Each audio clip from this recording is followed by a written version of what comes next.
আল্লাহ মাশাআল্লাহ সুবহানাল্লাহ তুমি দয়াময়। এই দুনিয়ায় তোমারই কথায় তোমার ইশারায় জানি সবই হয়।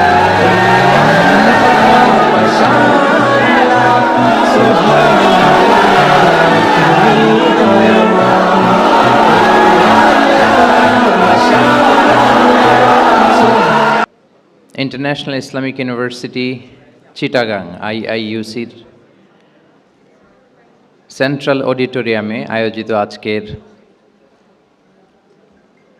Discourse on prophetic teaching methodology শিরোনামের এই শিক্ষা সেমিনারে আমাদের সবাইকে এরকম চমৎকার একটি পরিবেশে একত্রিত হওয়ার সুযোগ করে দিয়েছেন। আমরা সবাই পড়ছি কালিমাতুশ শুকর আলহামদুলিল্লাহ।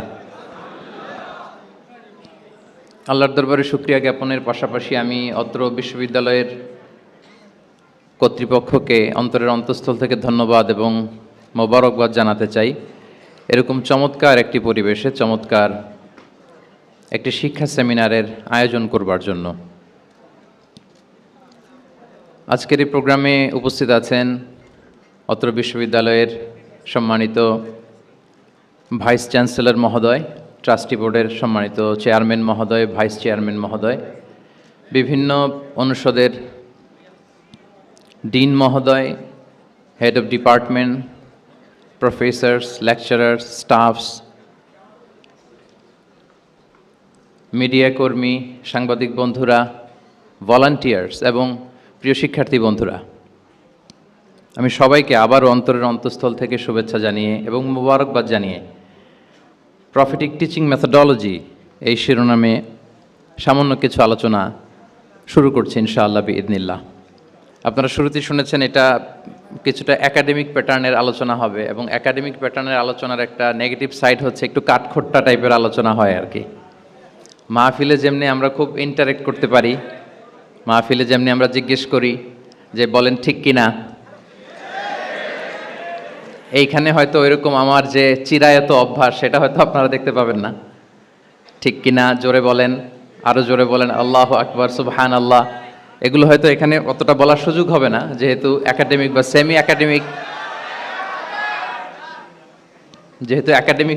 একাডেমিক একটা লেকচার, ফলে একাডেমিক একটা ভাইব এখানে আমরা রাখবার চেষ্টা করবো ইনশাআল্লাহ বিইذনিল্লাহ। সম্মানিত সুধীমণ্ডলী, প্রথমেই আমি জানতে চাচ্ছি যে আপনারা সবাই কেমন আছেন? আলহামদুলিল্লাহ, আমিও খুব ভালো আছি আলহামদুলিল্লাহ, সুম্মা আলহামদুলিল্লাহ। IIUC এই প্রতিষ্ঠানে আসলে, IIUCতে আসলে মনে হয় যে নিজের প্রতিষ্ঠানেই এসেছি, কেননা আমি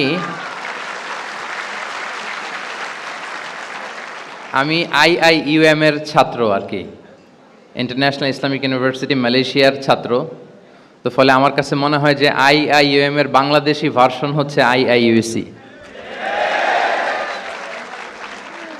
এবং IIUM থেকে আমরা যারা পড়াশোনা করেছি, আমাদের সমসাময়িক বা আমাদের সিনিয়র্স, আমাদের অনেক ভাইরা এখানে সম্মানিত শিক্ষক হিসেবে কর্মরত আছেন। আমি ব্যাচেলর করেছি আল আজহার ইউনিভার্সিটিতে, সেখানকারও আমাদের অনেক সিনিয়র ভাইরা এখানে কর্মরত আছেন আলহামদুলিল্লাহ। তো নানা দিক থেকে নানাভাবে IIUCর সাথে আমরা কানেক্টেড। এখানে আসার পর মনে হচ্ছে যে আমি কোনো একটা অ্যালুমনাই প্রোগ্রামে আসছি। মানে একদিক থেকে IIUM এর আমাদের টিচার্স যারা আছেন ওনারা, আবার আল আজহার থেকে যারা এখানে শিক্ষকবৃন্দ আছেন ওনারাও আছেন আলহামদুলিল্লাহ।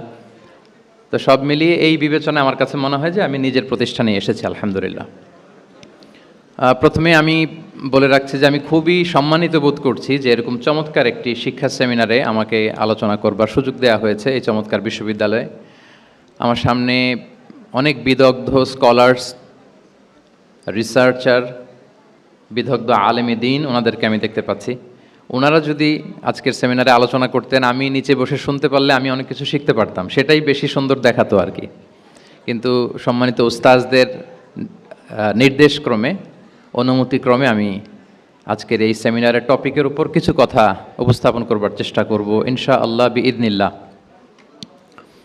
সম্মানিত সুধী, আপনারা টপিকটা নিশ্চয়ই স্টেজের ব্যাকড্রপে দেখতে পাচ্ছেন যে সেখানে খুব বড় ফন্টে লেখা আছে discourse on prophetic teaching methodology, অর্থাৎ আল্লাহ রাসূল সাল্লাল্লাহু আলাইহি ওয়া আলিহি ওয়াসাল্লামের শিক্ষা পদ্ধতি বা পাঠদান পদ্ধতি কেমন ছিল, তিনি কিভাবে শিখাতেন। আমরা জানি যে আল্লাহ রাসূল সাল্লাল্লাহু আলাইহি ওয়াসাল্লাম একজন শিক্ষক ছিলেন, অসাধারণ অনন্য একজন মার্ভেলাস শিক্ষক ছিলেন। শুধু শিক্ষকই ছিলেন না, বরং তিনি শিক্ষকদেরও শিক্ষক ছিলেন। এবং তিনি নিজ হাতে এমন কিছু শিক্ষার্থী তিনি তৈরি করেছিলেন, গড়ে তুলেছিলেন, যারা এই পৃথিবীর ইতিহাসে শ্রেষ্ঠ প্রজন্ম হিসেবে স্বীকৃত। খৈরুল কুরুন, the best generation ever on earth, এই পৃথিবীর শ্রেষ্ঠতম প্রজন্ম হিসেবে তারা স্বীকৃত হয়েছেন। এবং তিনি তার শিক্ষা পদ্ধতির মধ্য দিয়ে গোটা বিশ্বকে সততা শিখিয়েছেন, সভ্যতা শিখিয়েছেন, মানবিকতা শিখিয়েছেন, স্পিরিচুয়ালিটি শিখিয়েছেন, আধ্যাত্মিকতা। তিনি আমাদেরকে শিখিয়েছেন পরিমিতিবোধ, তিনি আমাদেরকে শিখিয়েছেন জীবনবোধ, আমাদের স্রষ্টার সাথে তিনি আমাদেরকে পরিচিত করেছেন, এবং সফলতার সহজ এবং সরল পথ তিনি আমাদেরকে বাতলে দিয়েছেন। তো আজকের এই ডিসকোর্সে বেসিকলি আমরা ওনার লাইফ স্কেলের একটা দিক নিয়ে ফোকাস করব, অর্থাৎ ওনার পাঠদান পদ্ধতি, কিভাবে তিনি সাহাবাদের সাথে ইন্টারেক্ট করতেন, তাদেরকে শিখাতেন, পাঠ দিতেন। শুধুমাত্র কেবলমাত্র এই বিষয়টাতে আমরা ফোকাস করবার চেষ্টা করবো ইনশাআল্লাহ। আমি আমার আলোচনার শুরুতে সূরাতুল বাকারার একটি আয়াত তেলাওয়াত করেছি, 129 নম্বর আয়াত। এই আয়াতটি বেসিকলি আল্লাহ রাসূল সাল্লাল্লাহু আলাইহি ওয়া আলিহি ওয়াসাল্লামের জন্য সাইয়েদনা ইব্রাহিম আলাইহিস সালাম দোয়া করেছিলেন মক্কার ধুধুমরু প্রান্তরে। এখনকার মক্কার মতো না, তখন জনমানব শূন্য মক্কা ছিল, ধুধুমরু প্রান্তর, চারদিকে কেউ নেই। তো এরকম একটি ব্যারেন ল্যান্ডে সাইয়েদনা ইব্রাহিম আলাইহিস সালাম আল্লাহ তাআলার কাছে একটা দোয়া করেছিলেন। ওই দোয়াটাই আল্লাহ তাআলা সরাসরি কোট করেছেন সূরা বাকারায় 129 নম্বর আয়াতে। এবং সেখানে তিনি বলেছেন, রব্বানা ওয়াবআথ ফীহিম রাসূলাম মিনহুম ইয়াতলু আলাইহিম আয়াতিকা ওয়া ইউআল্লিমুহুমুল কিতাবা ওয়াল হিকমা ওয়া ইউযাক্কিহিম ইন্নাকা আনতাল আজিজুল হাকীম। মানে হে আমাদের রব, এই ভূখণ্ডের মধ্য থেকেই এই জনপদবাসীর জন্য আপনি একজন রাসূল প্রেরণ করুন, যিনি আপনার নিদর্শনসমূহ তাদের সামনে পাঠ করে শোনাবে, যিনি আপনার কিতাব তাদেরকে শিক্ষা দেবে, তাদেরকে পরিশুদ্ধ করবে, তাদেরকে প্রজ্ঞা শিখাবে, পরিশুদ্ধ করবে, এবং নিশ্চয় আপনি পরাক্রমশালী, নিশ্চয় আপনি প্রজ্ঞাময়। এই দোয়াটি ছিল সাইয়েদনা ইব্রাহিম আলাইহিস সালামের। এবং রাসূল সাল্লাল্লাহু আলাইহি ওয়াসাল্লাম আগমনের প্রায় 2500 বছর আগে ইব্রাহিম আলাইহিস সালাম এই দোয়াটি করেছিলেন। 2500 বছর আগে, যখন কেউ ছিল না মক্কায়। মক্কা ওয়াজ এ টোটালি ব্যারন ল্যান্ড, কোনো গাছপালা ছিল না, কিছু ছিল না। সেই দোয়া আল্লাহ তাআলা কবুল করেছিলেন।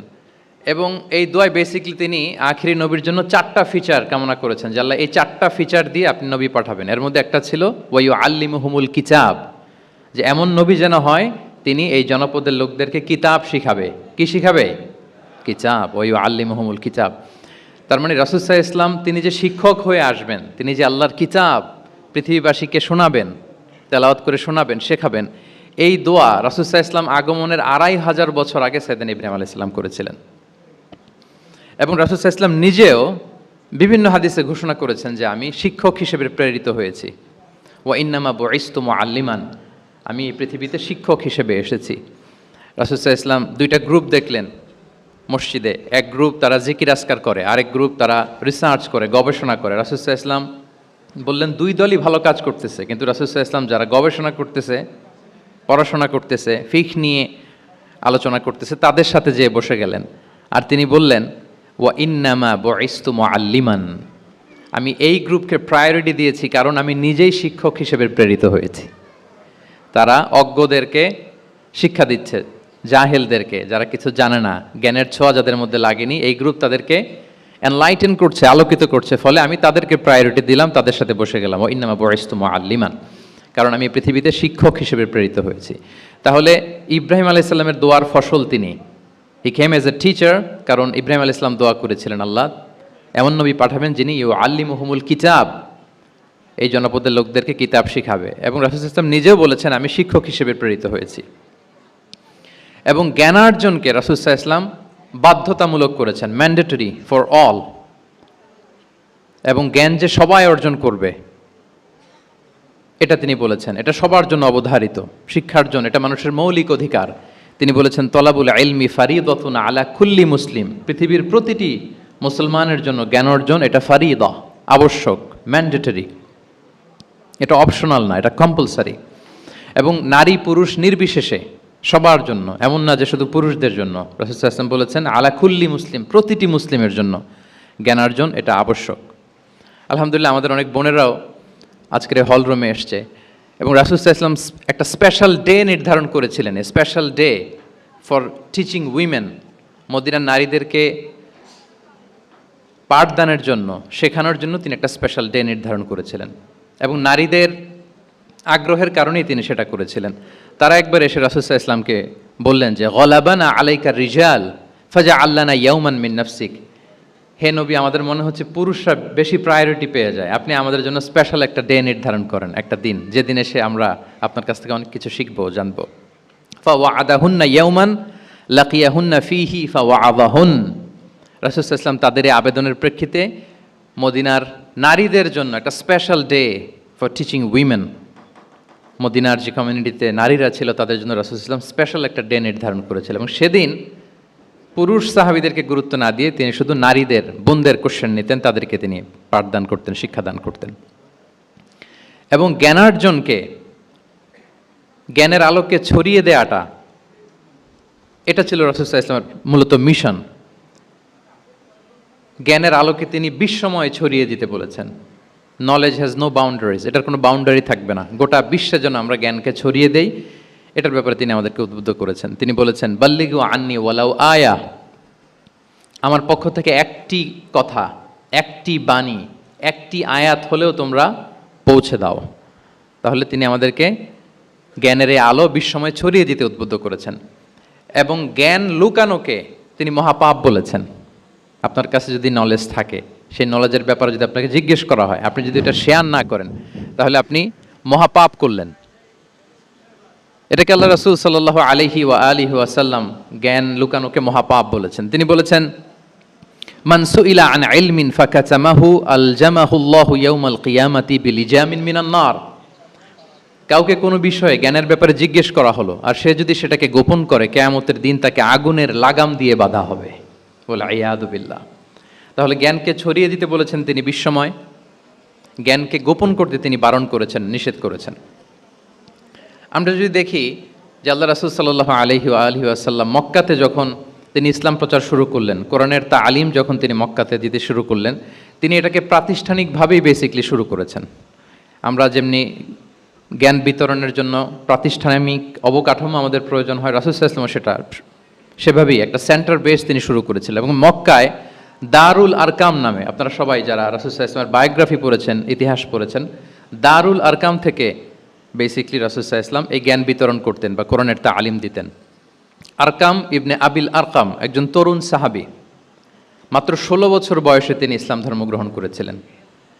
তার একটা ঘরের একটা বড় অংশ তিনি রাসূল সাল্লাল্লাহু আলাইহি ওয়াসাল্লামের তালিমের জন্য ডেডিকেট করেছিলেন এবং সেটাই ইসলামের প্রথম বিশ্ববিদ্যালয় হিসেবে স্বীকৃত, দারুল আরকাম।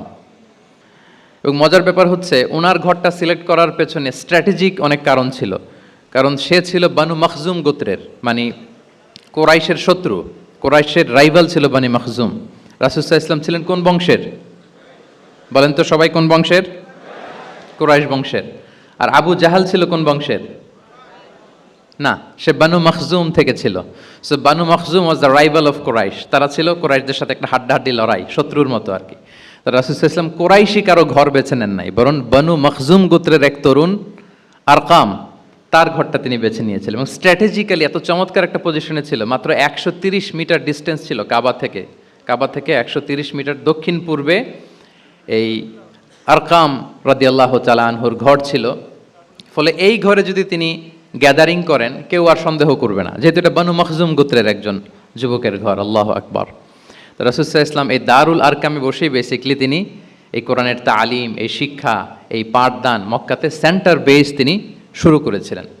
এবং মদিনায় যদি আমরা দেখি, মদিনাতেও মসজিদে নববী নির্মাণের পরপরই মসজিদে নববীর একেবারে পেছন দিকে, এই হল রুমের পেছন দিকে যেরকম একটা জায়গা ছাউনির মতো, মসজিদে নববীর ঠিক পেছনে খেজুরের ডাল দিয়ে, খেজুরের পাতা দিয়ে ছাউনি দিয়ে একটা জায়গা তিনি করেছিলেন, যেটাকে আমরা আহলে সুফার সেন্টার হিসেবে জানি। মদিনায় তিনি সুফা ইউনিভার্সিটি প্রতিষ্ঠা করেছিলেন। তাহলে মক্কায় তিনি কোরআনের তালিম দিতেন দারুল আরকাম থেকে, আর মদিনায় যেয়ে তিনি আহলে সুফাদেরকে সেই সুফা এরিয়াতে সেখানে তিনি কোরআনের তালিম দিতেন। এবং সেখানে প্রায় 400 জন দরিদ্র মুহাজির সাহাবী সেখানে বসে কোরআনের হেফজ করত, রাসূল সাল্লাল্লাহু আলাইহি ওয়াসাল্লামকে বিভিন্ন বিষয়ে জিজ্ঞেস করত।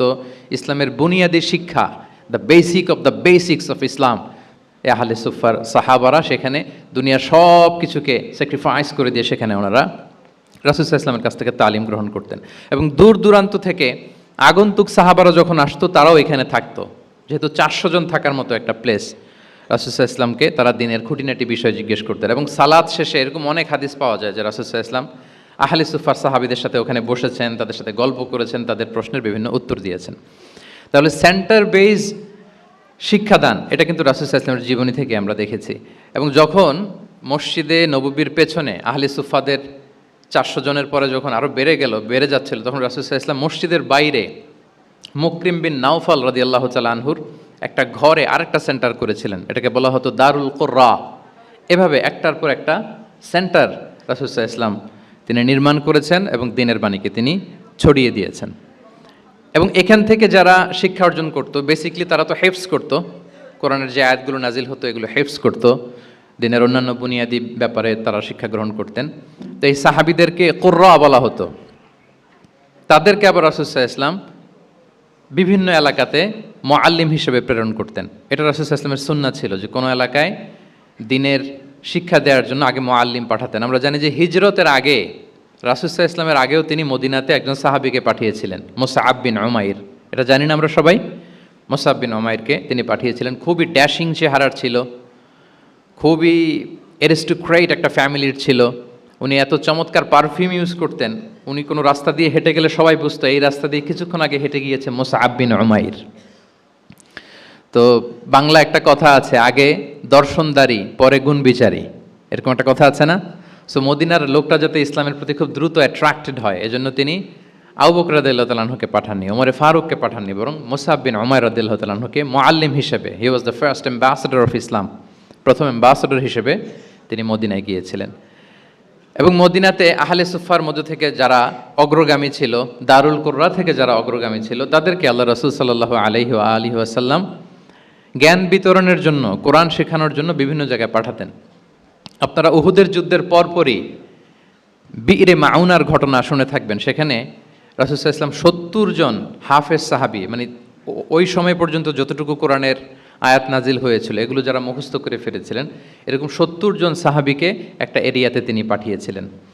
এবং এটা আসলে বিট্রে করেছিল তারা বলেছিল যে আমরা তাদেরকে নিয়ে যাব আমাদের এলাকায়, তারা দিন পৌঁছাবে। কিন্তু এই 70 জন সাহাবীকে বিট্রে করে তারা হত্যা করেছিল, ওনারা শাহীদ হয়েছিলেন। এবং এতে রাসূল সাল্লাল্লাহু আলাইহি ওয়াসাল্লাম অনেক কষ্ট পেয়েছিলেন। যে সমস্ত গোত্র এই কাজের সাথে জড়িত ছিল, টানা 1 মাস তাদের বিরুদ্ধে রাসূল সাল্লাল্লাহু আলাইহি ওয়াসাল্লাম বদদোয়া করেছেন, কুনুতে নাজেলা করেছেন ফজরের সালাতের পরে।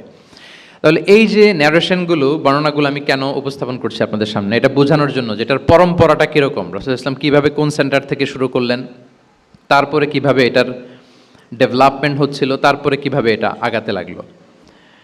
তাহলে রাসূল সাল্লাল্লাহু আলাইহি ওয়াসাল্লাম বিভিন্ন জায়গায় যে মুআল্লিম পাঠাতেন, এটার রেফারেন্সও আমরা পেলাম যে তিনি তো এখানে শেখাচ্ছেন, যখন অনেক বেড়ে গেল, চাহিদা বাইরে অনেক বেশি, তিনি এখান থেকে ছাত্রদেরকে, সাহাবাদেরকে বিভিন্ন জায়গায় মুআল্লিম হিসেবে প্রেরণ করতেন।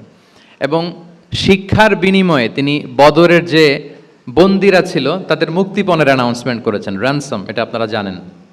আমি একটু কুইজ নিয়ে নেই আপনাদের। বলেন, বদরে মুসলমানদের পক্ষ থেকে শহীদ হয়েছিল কয়জন? কতজন? 14 জন, মাশাআল্লাহ। আর কুরাইশদের পক্ষ থেকে 70 জন। বন্দী হয়েছিল কয়জন দেখি? হ্যাঁ, 70 জন তারা নিহত হয়েছিল আর 70 জন বন্দী হয়েছিল। তো বদরের যুদ্ধে এই 70 জন যারা কুরাইশদের মধ্যে থেকে বন্দী হয়েছিল, তাদের মুক্তিপণ হিসেবে ফিদিয়া, র্যানসম হিসেবে রাসূল সাল্লাল্লাহু আলাইহি ওয়াসাল্লাম 4000 দিরহামের অ্যানাউন্সমেন্ট করেছেন। মানে দিরহাম মানে হচ্ছে সিলভার কয়েন আর কি।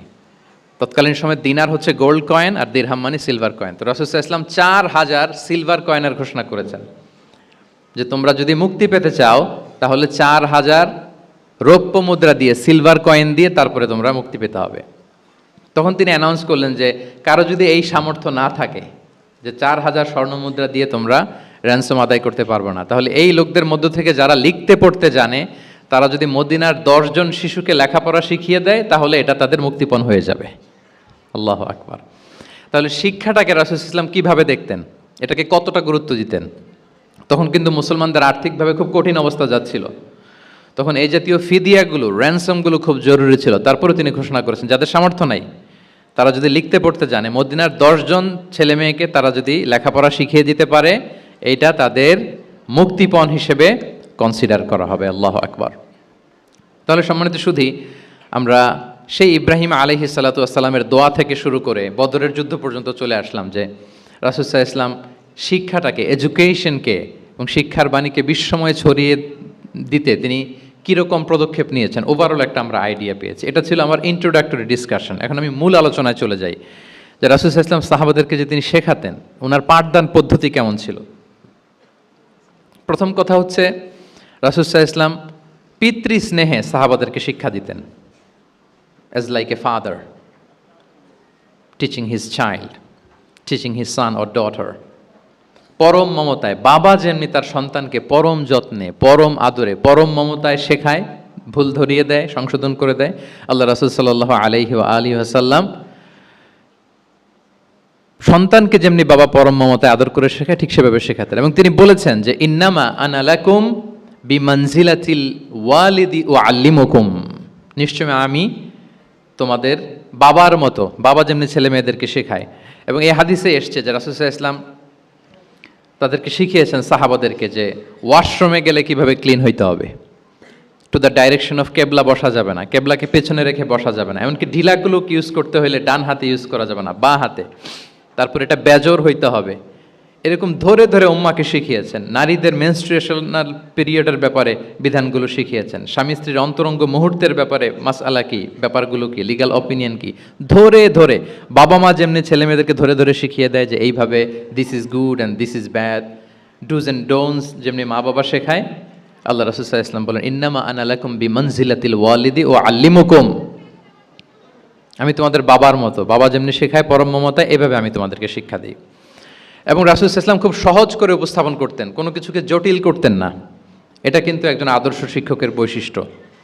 মানে as easier as you can, যত সহজ করে আপনি আপনার প্রেজেন্টেশনটা করতে পারবেন, তত বেশি আপনার শিক্ষার্থীরা আপনার কাছ থেকে ওই মেসেজ, ওই শিক্ষা, সেটা ওই বার্তাটা তারা গ্রহণ করতে পারবে। এবং সহিহ মুসলিমের হাদিস, আল্লাহ রাসূল সাল্লাল্লাহু আলাইহি ওয়াসাল্লাম তিনি বলেন ইন্নাল্লাহা লাম ইয়াবআসনি মুআন্নিতান ওয়ালা মুতাআন্নিতান ওয়ালাকিন বাআসানি মুআল্লিমান মুয়াসসিরান। আল্লাহু আকবার। আল্লাহ তাআলা আমাকে কঠোরতা আরোপকারী, জটিলকারী করে প্রেরণ করেননি, বরং সহজভাবে, সহজ পন্থায় শিক্ষাদানকারী শিক্ষক হিসেবে প্রেরণ করেছেন। লিটারেলি তিনি মুয়াসসিরান শব্দটা ব্যবহার করেছেন। যেহেতু এখানে ইসলামিক স্টাডিজ, কোরআন, হাদিস যে ডিপার্টমেন্টের শিক্ষার্থী বন্ধুরা আপনারা যারা আছেন, আপনারা শব্দের অর্থটা লিটারেলি বুঝতে পারতেছেন যে তিনি বলেছেন মুআল্লিমান মুয়াসসিরান, আমি সহজপন্থী শিক্ষক হিসেবে প্রেরিত হয়েছি। কোনো জিনিসকে কঠোরতা আরোপ করার জন্য, কঠিন করে প্রেজেন্ট করার জন্য আল্লাহ আমাকে পাঠাননি। রাসূল সাল্লাল্লাহু আলাইহি ওয়াসাল্লাম he used to make things easy and easy, খুব সহজ করে উপস্থাপন করতেন। এবং রাসূল সাল্লাল্লাহু আলাইহি ওয়াসাল্লামের শিক্ষাদান পদ্ধতি ছিল অপটিমিস্টিক, আশাব্যঞ্জক, আশাবাদী। অর্থাৎ তিনি যখন কিছু বলতেন, শেখাতেন, মানুষ আশাবাদী হয়ে উঠত, কনফিডেন্ট পেত, ভয় পেত না। আমরা অনেক সময় মানুষকে খুব ভয় দেখাই। রাসূল সাল্লাল্লাহু আলাইহি ওয়াসাল্লাম কাউকে যখন কোনো দায়িত্ব দিয়ে কোথাও প্রেরণ করতেন, ওনার বিখ্যাত হাদিস, তিনি বলতেন ইয়াসসিরু ওয়ালা তুআসসিরু বাশশিরু ওয়ালা তুনাফিরু, সহজ করো, কঠিন করো না, সুসংবাদ দাও, দিন থেকে মানুষকে ভাগিয়ে দিও না। মানে আমাদের প্রেজেন্টেশন যেন এমন না হয় যে আমাদের কথা শুনে মানুষ ভাগে, কাছে কাছে আসে না, বরং এমনভাবে প্রেজেন্টেশন করো যাতে মানুষ কাছে আসে, কমফোর্ট ফিল করে, ওইটাকে রিসিভ করে এবং জীবনের সাথে সে অ্যাডজাস্ট করতে পারে। এবং তিনি যখন বুঝাতেন, সাহাবাদেরকে যখন কোনো জিনিস বুঝাতেন, খুব ধীরস্থিরভাবে কথা বলতেন। কখনো কথা বলার ক্ষেত্রে রাশিং করতেন না, তাড়াহুড়ো করতেন না, নেভার এভার। এবং অনেক সাহাবারা খুব দ্রুত হাদিস বর্ণনা করলে আম্মা জান আয়েশা রাদিয়াল্লাহু তাআলা আনহা এটা অপছন্দ করতেন। বিশেষ করে আবু হুরায়রা রাদিয়াল্লাহু তাআলা আনহুর ব্যাপারে তিনি অবজেকশন দিয়েছিলেন যে তুমি যেভাবে বলো, নবী সাল্লাল্লাহু আলাইহি ওয়াসাল্লাম কিন্তু এত দ্রুত বলতেন না, তুমি যেমনি গড়গড় করে বর্ণনা করো, আল্লাহ রাসূল সাল্লাল্লাহু আলাইহি ওয়াসাল্লাম এত দ্রুত বর্ণনা করতেন না। লাম ইয়াকুন ইয়াসরুদুল হাদিসা কাসারদিকুম কানা ইউহাদ্দিসু হাদিসান লাউ আদ্দাহুল আদ্দুলা আহসাহু। এমনভাবে প্রিয় নবী কথা বলতেন যে কেউ যদি চাইতো তিনি এই কথার মধ্যে কয়টা বাক্য বলেছেন, কয়টা শব্দ বলেছেন, চাইলে হাতে গুনে ফেলতে পারতো। এত প্রেসাইজ এন্ড ক্লিয়ার ছিল। তিনি কয়টা বাক্য বললেন এই বক্তব্যে, কয়টা শব্দ বললেন, এটাও গুনে ফেলা যেত। আল্লাহু আকবার। কানা ইয়াতাকাল্লামু বিকালামিন বাইনাহু ফাসলুন ইয়াহফাযুহু মান জালাসা ইলাইহি। এবং কথা বলতে বলতে মাঝখানে পজ দিতেন, মানে একটু থামতেন, ফলে যারা শুনতো তারা একেবারে মুখস্থই করে ফেলতে পারতো। আল্লাহু আকবার। এটা কিন্তু একজন আদর্শ শিক্ষকের বৈশিষ্ট্য যে যখন আমরা ক্লাস নিব, যখন আমরা বুঝাবো, খুব ধীরস্থিরভাবে আমি কথা বলবো, মাঝে মাঝে পজ দিব। রাসূল ইসলাম পজ দিতেন, থামতেন, যাতে ছাত্ররা নিতে পারে। সব শিক্ষার্থীদের এক ধরনের ক্যাপাসিটি না, ক্যাপাসিটি ইস্যু নিয়ে আমি সামনে কথা বলতেছি ইনশাআল্লাহ। তো তাহলে এইভাবে তিনি বেসিকলি তালিম দিতেন বা প্রেজেন্ট করতেন। আচ্ছা, শিক্ষা দেওয়ার ক্ষেত্রে দুইটা ধরন ছিল রাসূল সাল্লাল্লাহু আলাইহি ইসলামের। কখনো হয়তো 1-on-1 মিটিং, একজন সাহাবীকে টার্গেট করে তাকে কিছু শেখাচ্ছেন, জানাচ্ছেন বা বলছেন। আবার কখনো একজন না, একাধিক সাহাবী বা অনেক সাহাবীদেরকে, অনেক মানুষকে তিনি অ্যাড্রেস করছেন। তাহলে এই দুইভাবে তিনি অ্যাড্রেস করতেন। এক নাম্বার হচ্ছে প্রাইভেট লার্নিং সেশন, আর একটা হচ্ছে পাবলিক লার্নিং সেশন। দুইটাই রাসূল ইসলামের সিরা যদি আপনি স্ক্যানিং করেন আপনি পাবেন। প্রাইভেটলি এরকম অনেক হাদিস পাওয়া যায় যে হাদিসগুলোতে দেখা যায় যে রাসূল সাল্লাল্লাহু আলাইহি ওয়াসাল্লাম 1-on-1 মিটিং করেছেন, শুধু একজনকে কিছু শেখাচ্ছে। এটা স্পেশালি হতো যখন তিনি কারোর সাথে রাইড শেয়ার করতেন।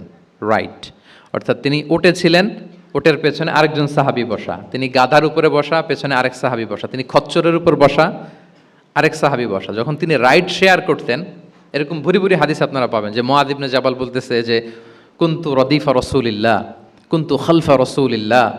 আমরা একবার আল্লাহ রাসূল সাল্লাল্লাহু আলাইহি ওয়াসাল্লামের সাথে আমি একবার উটের পেছনে বসা ছিলাম।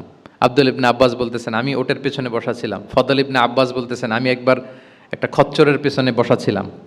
when he was sharing his riding যখন শেয়ার করতেন, ওই মুহূর্তগুলো তেমন চমৎকার চমৎকার কিছু বার্তা রাসূল সাল্লাল্লাহু আলাইহি ওয়াসাল্লাম ওই সাহাবীদেরকে দিয়েছেন, যেগুলো আমরা হাদিস গ্রন্থগুলোতে পড়ে অবাক হয়ে যাই। তাহলে এক নাম্বার হচ্ছে private learning session, 1-on-1 meeting, যেটা 1-to-1 কনভারসেশন, ভেরি ইন্টারেক্টিভ। এটা অন্য কেউ নাই, একজন সাহাবীকে কিছু বলছেন, একজনের সাথে বসা। আচ্ছা, এরকম একটা ছোট্ট হাদিস যদি শেয়ার করি, আব্দুল্লাহ ইবনে আব্বাস রাদিয়াল্লাহু তাআলা আনহু উনি বলেন কুনতু খালফা রাসূলিল্লাহি সাল্লাল্লাহু আলাইহি ওয়াসাল্লাম ইয়াওমান। একদিন আমি, এই যে দেখেন বর্ণনা ভঙ্গি কেমন, একদিন আমি রাসূল সাল্লাল্লাহু আলাইহি ওয়াসাল্লামের পেছনে বসা, মানে কোনো একটা ওটের উপর বা গাধার উপরে বসা। ফাকালা, তিনি বললেন ইয়া গুলাম, হে কিশোর। রাসূল সাল্লাল্লাহু আলাইহি ওয়াসাল্লামের শব্দ চয়নগুলো অসাধারণ।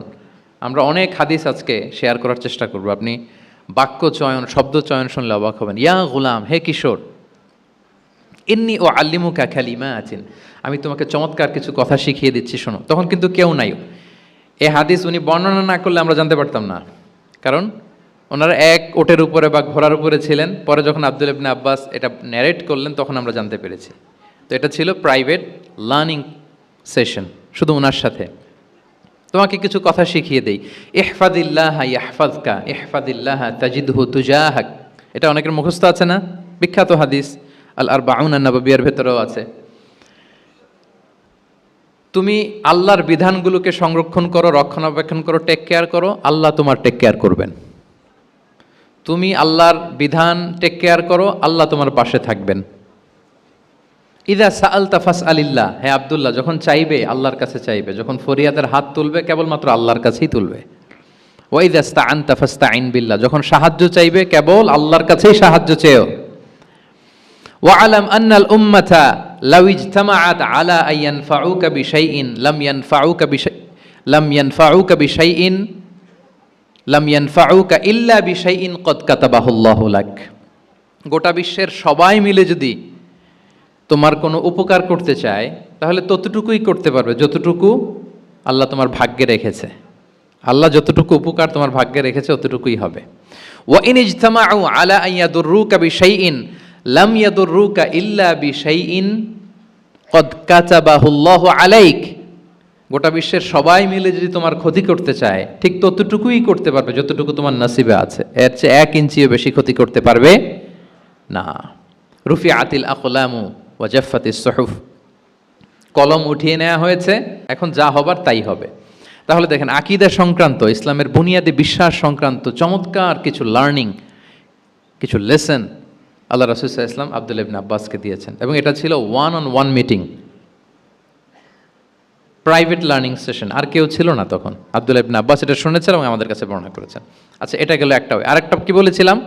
একটা তো প্রাইভেট লার্নিং সেশন, আরেকটা পাবলিক। বলেন আমার সাথে, মেক এ নয়েজ। আরেকটা কি? Public learning session.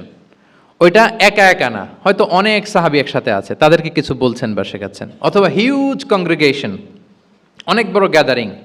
Let's say মসজিদে নববীতে তিনি যে খুতবাগুলো দিয়েছেন, প্রায় 10 বছর তো তিনি খতিব ছিলেন, এই যতগুলো খুতবা দিয়েছেন এটা অফকোর্স কি পাবলিক লার্নিং সেশন। বিভিন্ন প্রেক্ষাপটে জনপরিসরে দেয়া রাসূল সাল্লাল্লাহু আলাইহি ওয়াসাল্লামের যে শিক্ষামূলক বক্তব্যগুলো, এগুলো পাবলিক লার্নিং সেশন। বিদায় হজের ভাষণ বিশাল এক কংগ্রেগেশনের সামনে তিনি অ্যাড্রেস করেছিলেন, ওইটা কি ছিল? Public learning session. তাহলে সেখানের পদ্ধতিটা বেসিকলি দুই ধরনের। একটা ছিল, বলেন আমার সাথে, একটা ছিল প্রাইভেট লার্নিং সেশন, আর একটা পাবলিক লার্নিং সেশন। আচ্ছা, এই তো, লেটস মুভ অন। এবার আমরা চলে যাব যে তিনি যেসব শিখন পদ্ধতি অবলম্বন করতেন, শেখানোর ক্ষেত্রে কি কি মিনস, কি কি ওয়ে তিনি অবলম্বন করতেন, সেগুলো আমরা শেয়ার করি। অনেকগুলো মিনস তিনি ইউজ করতেন, অনেকভাবে তিনি পাঠদান করতেন, সাহাবাদেরকে শিক্ষা দিতেন। এর মধ্যে অন্যতম একটা মাধ্যম হচ্ছে তিনি সাহাবাদেরকে কোশ্চেন করতেন, কোশ্চেন করে সঠিক উত্তর পেলে তিনি উৎসাহ দিতেন খুব। মনে রাখতে হবে, রাসূল সাল্লাল্লাহু আলাইহি ওয়াসাল্লামের শিক্ষাটা বেসিকলি ছিল Q&A বেসড। সামনে আমরা ইন ডেপথ যখন আরো ঢুকবো, basically oral based, oral session ছিল, মুখে মুখে। কারণ আমাদের মতো তো এত কাগজ কলম ছিল না। এখন যেমনি আপনাদেরকে হোমওয়ার্ক দেয়, অ্যাসাইনমেন্ট দেয়, এগুলো ছিল নাকি তখন?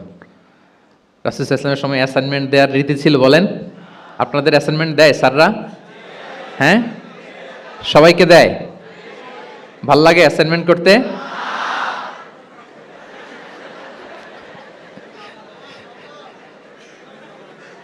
ভাল লাগে না? আচ্ছা, ভাল লাগে কার কার দেখি, হাত তোলেন। সর্বনাশ, মাত্র 3-4 জন হাত তুলে বলতেছে যে ভাল লাগে এদের। যে ভাল লাগে না কার কার দেখি। ইয়া আল্লাহ, আল্লাহ তাআলা হেদায়েত দান করুক আমাদেরকে। আচ্ছা, এবার 2 বারের 1 বারও যারা হাত তোলেন নাই তারা হাত তোলেন। একদল আছে খুব চালাক, ভাবে যে কোন দলে কখন হাত তুলে আবার কোন বিপদে পড়ি। তো এই যে এখন স্যাররা হোমওয়ার্ক দেন, কাজ দেন, অ্যাসাইনমেন্ট দেন, এটা তো ওই সময় ছিল না। ফলে এটা রাসূল সাল্লাল্লাহু আলাইহি ওয়াসাল্লামের পাঠদান পদ্ধতিটা বেসিকলি ছিল Q&A বেসড, প্রশ্নোত্তর পর্ব। সাহাবারা জিজ্ঞেস করতেন, না জানলে রাসূল সাল্লাল্লাহু আলাইহি ওয়াসাল্লাম আবার জিজ্ঞেস করতেন, দেখি ওরা জানে কিনা। এরকম অনেকভাবে তিনি শেখাতেন, আমরা সামনের দিকে আরো দেখব। তো রাসূল সাল্লাল্লাহু আলাইহি ওয়াসাল্লাম সাহাবাদেরকে প্রশ্ন ছুড়তেন, তিনি ট্রাই করতেন, দেখতেন যে দেখি ওরা পারে কিনা, ব্যাপারটা জানে কিনা। যদি কেউ সঠিক আনসার দিতে পারতো, রাসূল সাল্লাল্লাহু আলাইহি ওয়াসাল্লাম খুব উৎসাহ দিতেন, তাদেরকে প্রশংসা করতেন এবং উৎসাহ দিতেন। স্যাররা যখন আমাদের ক্লাসে প্রশংসা করে, ভাল লাগে না আমাদের? আমার প্রেজেন্টেশন খুব প্রশংসা করলো, আমার অ্যাসাইনমেন্টের খুব প্রশংসা করলো, আমাকে ইন্সপায়ার করলো, আমি আরো মোটিভেটেড হব না? হয়তো আমরা নাকি হই। তো রাসূল সাল্লাল্লাহু আলাইহি ওয়াসাল্লাম এটাই করতেন। উবাই ইবনে কাআব রাদিয়াল্লাহু তাআলা আনহুকে উনি প্রশ্ন করলেন, আল্লাহ রাসূল সাল্লাল্লাহু আলাইহি ওয়া আলিহি ওয়াসাল্লাম প্রশ্ন করলেন যে, ইয়া আবাল মুনজির, এটা ওনার কুনিয়া, আতাদরি আইয়ু আয়াতিন মিন কিতাবিল্লাহি মাআকা আ'যাম, তুমি কি জানো যে আল্লাহর কিতাবের কোন আয়াতটা সর্বশ্রেষ্ঠ? সর্বশ্রেষ্ঠ আয়াত কোনটা তুমি জানো? তখন উবাই ইবনে কাআব রাদিয়াল্লাহু তাআলা আনহু বললেন যে, আল্লাহু লা ইলাহা ইল্লা হুয়াল হাইয়ুল কাইয়্যুম, মানে আয়াতুল কুরসি। এটা কোন আয়াত? আয়াতুল কুরসি। এটা ফরজ সালাতের পর আমরা সবাই পড়ি তো নাকি? হ্যাঁ, মান কারা আয়াতুল কুরসি দুবরা কুল্লি সালাতিন মাকতুবাতিন লাম ইয়ামনাহু মিন দুখুলিল জান্নাতি ইল্লাল মাউত। ফরজ সালাতের পরে যারা আয়াতুল কুরসি পড়ে, তার জান্নাতে প্রবেশে কোনো বাধা থাকে না, একটা জিনিস ছাড়া, মানে মৃত্যু, মরণ। লোকটা মরে না, তাই জান্নাতে যায় না। মরলেই জান্নাতি। তো হে উবাই, হে ইয়া আবাল মুনজির, তুমি কি জানো কোরআনের সর্বশ্রেষ্ঠ আয়াত কোনটা? তিনি বললেন যে আয়াতুল কুরসি। এটা শুনে রাসূল সাল্লাল্লাহু আলাইহি ওয়াসাল্লাম খুব খুশি হলেন। খুশি হয়ে কি করলেন? ফাদারাবা ফি সদরি, তিনি বললেন যে তিনি আমার বুকে একটা আলতো চাপড় দিলেন। এটা ভালোবাসার আলতো চাপড়, এরকম উৎসাহ দেওয়ার জন্য, যে সাবাস। আমরা মাঝে পিঠে কাউকে আলতো চাপড় দিয়ে কি বলি? ব্রেভো, সাবাস, মাশাআল্লাহ, এগুলো বলি না? তো রাসূল ইসলাম বুকে আলতো চাপড় দিয়ে বললেন, ওয়াল্লাহি লিয়াহনিকাল ইলমু আবাল মুনজির, তোমার ইলম, তোমার জ্ঞান কল্যাণময় হোক হে আবাল মুনজির, মোবারক হোক তোমার জন্য তোমার ইলম, may knowledge be pleasant for you, তোমার জ্ঞানটা বরকতময় হোক, কল্যাণময় হোক। তাহলে তিনি যখন সঠিক উত্তর দিতে পারলেন, রাসূল ইসলাম খুশি হয়ে বুকে আলতো চাপড় দিয়ে তার প্রশংসা করলেন, তার জন্য দোয়া করলেন। রাসূল ইসলাম এভাবে উৎসাহ দিতেন। এতে করে কি হয়, শিক্ষার্থীদের কনফিডেন্ট বাড়ে। কি হয়, যে স্যার যখন আমাকে এত কিছু বলতেছে তাহলে নিশ্চয়ই আমি কিছু একটা ভালো কিছু করছি, আমাকে দিয়ে কিছু একটা হবে। আমাকে দিয়ে, আমরা অনেক সময় ভুল করে বলে ফেলি যে তোকে দিয়ে কিছুই হবে না, বলে ফেলি না? এতে হয় কি, কনফিডেন্ট কমে যায়। মা বাবারাও এটা করে যে তুই কিছুই পারবি না, তোকে দিয়ে কিছুই হবে না। বাংলাদেশে একটা বিখ্যাত কথা আছে, ওই যে ছেলে মেয়ে এ প্লাস না পেলে পাশের বাড়ির কেউ পেলে বলে যে ওর পা ধোয়া পানি খা। কি বলে, তুই এ প্লাস পাইলি না, ওই দেখ ওই বাড়িতে পেয়ে গেল, ওর কি খা, পা ধোয়া পানি খা। তো আসলে এতে কি হয়, কনফিডেন্স কমে যায় ছেলে মেয়েদের। এটা যেন আমরা না বলি, বরং ওদেরকে ইন্সপায়ার করতে হবে, হ্যাঁ, উৎসাহিত করতে হবে, প্রশংসা করতে হবে। সাহাবীদের ভালো কিছু দেখলে সঠিক উত্তর তারা দিতে বলে রাসূল ইসলাম এভাবে প্রশংসা করতেন। আচ্ছা, গেল, এটা একটা পদ্ধতি। আরেকটা হচ্ছে, কোনো গুরুত্বপূর্ণ জিনিসকে এমফেসাইজ করার জন্য রাসূল ইসলাম রেপিটেশন করতেন, তাকরার করতেন। গুরুত্বপূর্ণ জিনিসকে তিনি 3 বার উল্লেখ করতেন, তাকরার করতেন। আত্তাকওয়া হা হুনা, আত্তাকওয়া হা হুনা, আত্তাকওয়া হা হুনা, ওয়া ইউশিরু ইলা সদরিহি সালাসা মাররাত। তাকওয়া এখানে, এখানে, এখানে 3 বার। একবার বললেই তো হয়ে যায়, 3 বার কেন বলেন? এটা গুরুত্বপূর্ণ, ভেরি ইম্পর্টেন্ট ইস্যু। গুরুত্ব বোঝানোর জন্য এমফেসাইজ করতে যে তিনি কোনো জিনিসকে কয়বার বলতেন? 3 বার। বিদায় হজের ভাষণ যখন দিলেন, ভাষণ দেয়া শেষ, এবার বলতেছে আল্লাহুম্মা হাল বাল্লাগতু, আল্লাহুম্মা হাল বাল্লাগতু, আল্লাহুম্মা হাল বাল্লাগতু, আল্লাহুম্মা ফাশহাদ। 3 বার বললেন যে আল্লাহ আমাকে যা পৌঁছাতে বলেছেন, হে মহাসমাবেশ তোমরা বলো আমি কি পৌঁছাতে পেরেছি, আমি কি ঠিকঠাক পৌঁছালাম, আমি কি সব তোমাদেরকে বলেছি, সাক্ষ্য দাও, সাক্ষ্য দাও। সবাই বললো ইয়া রাসূলুল্লাহ, আল্লাহ যেমনটি বলেছেন সব আপনি আমাদের কাছে পৌঁছে দিয়েছেন, কিছু লুকোচুরি করেন নাই, কিছু লুকান নাই। তাহলে 3 বার জানতে চাইলেন, কয়বার? হ্যাঁ, এটা রাসূল সাল্লাল্লাহু আলাইহি ওয়াসাল্লামের একটা গুরুত্বপূর্ণ অভ্যেস ছিল, যে যেটাকে তিনি এমফেসাইজ করতে চাইতেন, যেটা গুরুত্বপূর্ণ কোনো বিষয়, এটাকে তিনি রিপিট করতেন বারবার, সাধারণত 3 বার। সাধারণত কয়বার? তাহলে গুরুত্বপূর্ণ জিনিসগুলো আমরা বারবার বলবো, যাতে আমাদের শিক্ষার্থীরা সহজে সেটা মুখস্থ করে ফেলতে পারে। আচ্ছা, আবার রাইডিং শেয়ারের আর একটা ঘটনা। মুআয ইবনে জাবাল রাদিয়াল্লাহু তাআলা আনহু, উনি একবার রাসূল সাল্লাল্লাহু আলাইহি ওয়াসাল্লামের সাথে বাহনের পেছনে ছিলেন, হয়তো উট। কুনতু রিদফান নবী, মুআয ইবনে জাবাল বলেন, আমি রাসূল সাল্লাল্লাহু আলাইহি ওয়াসাল্লামের পেছনে একবার বসা ছিলাম।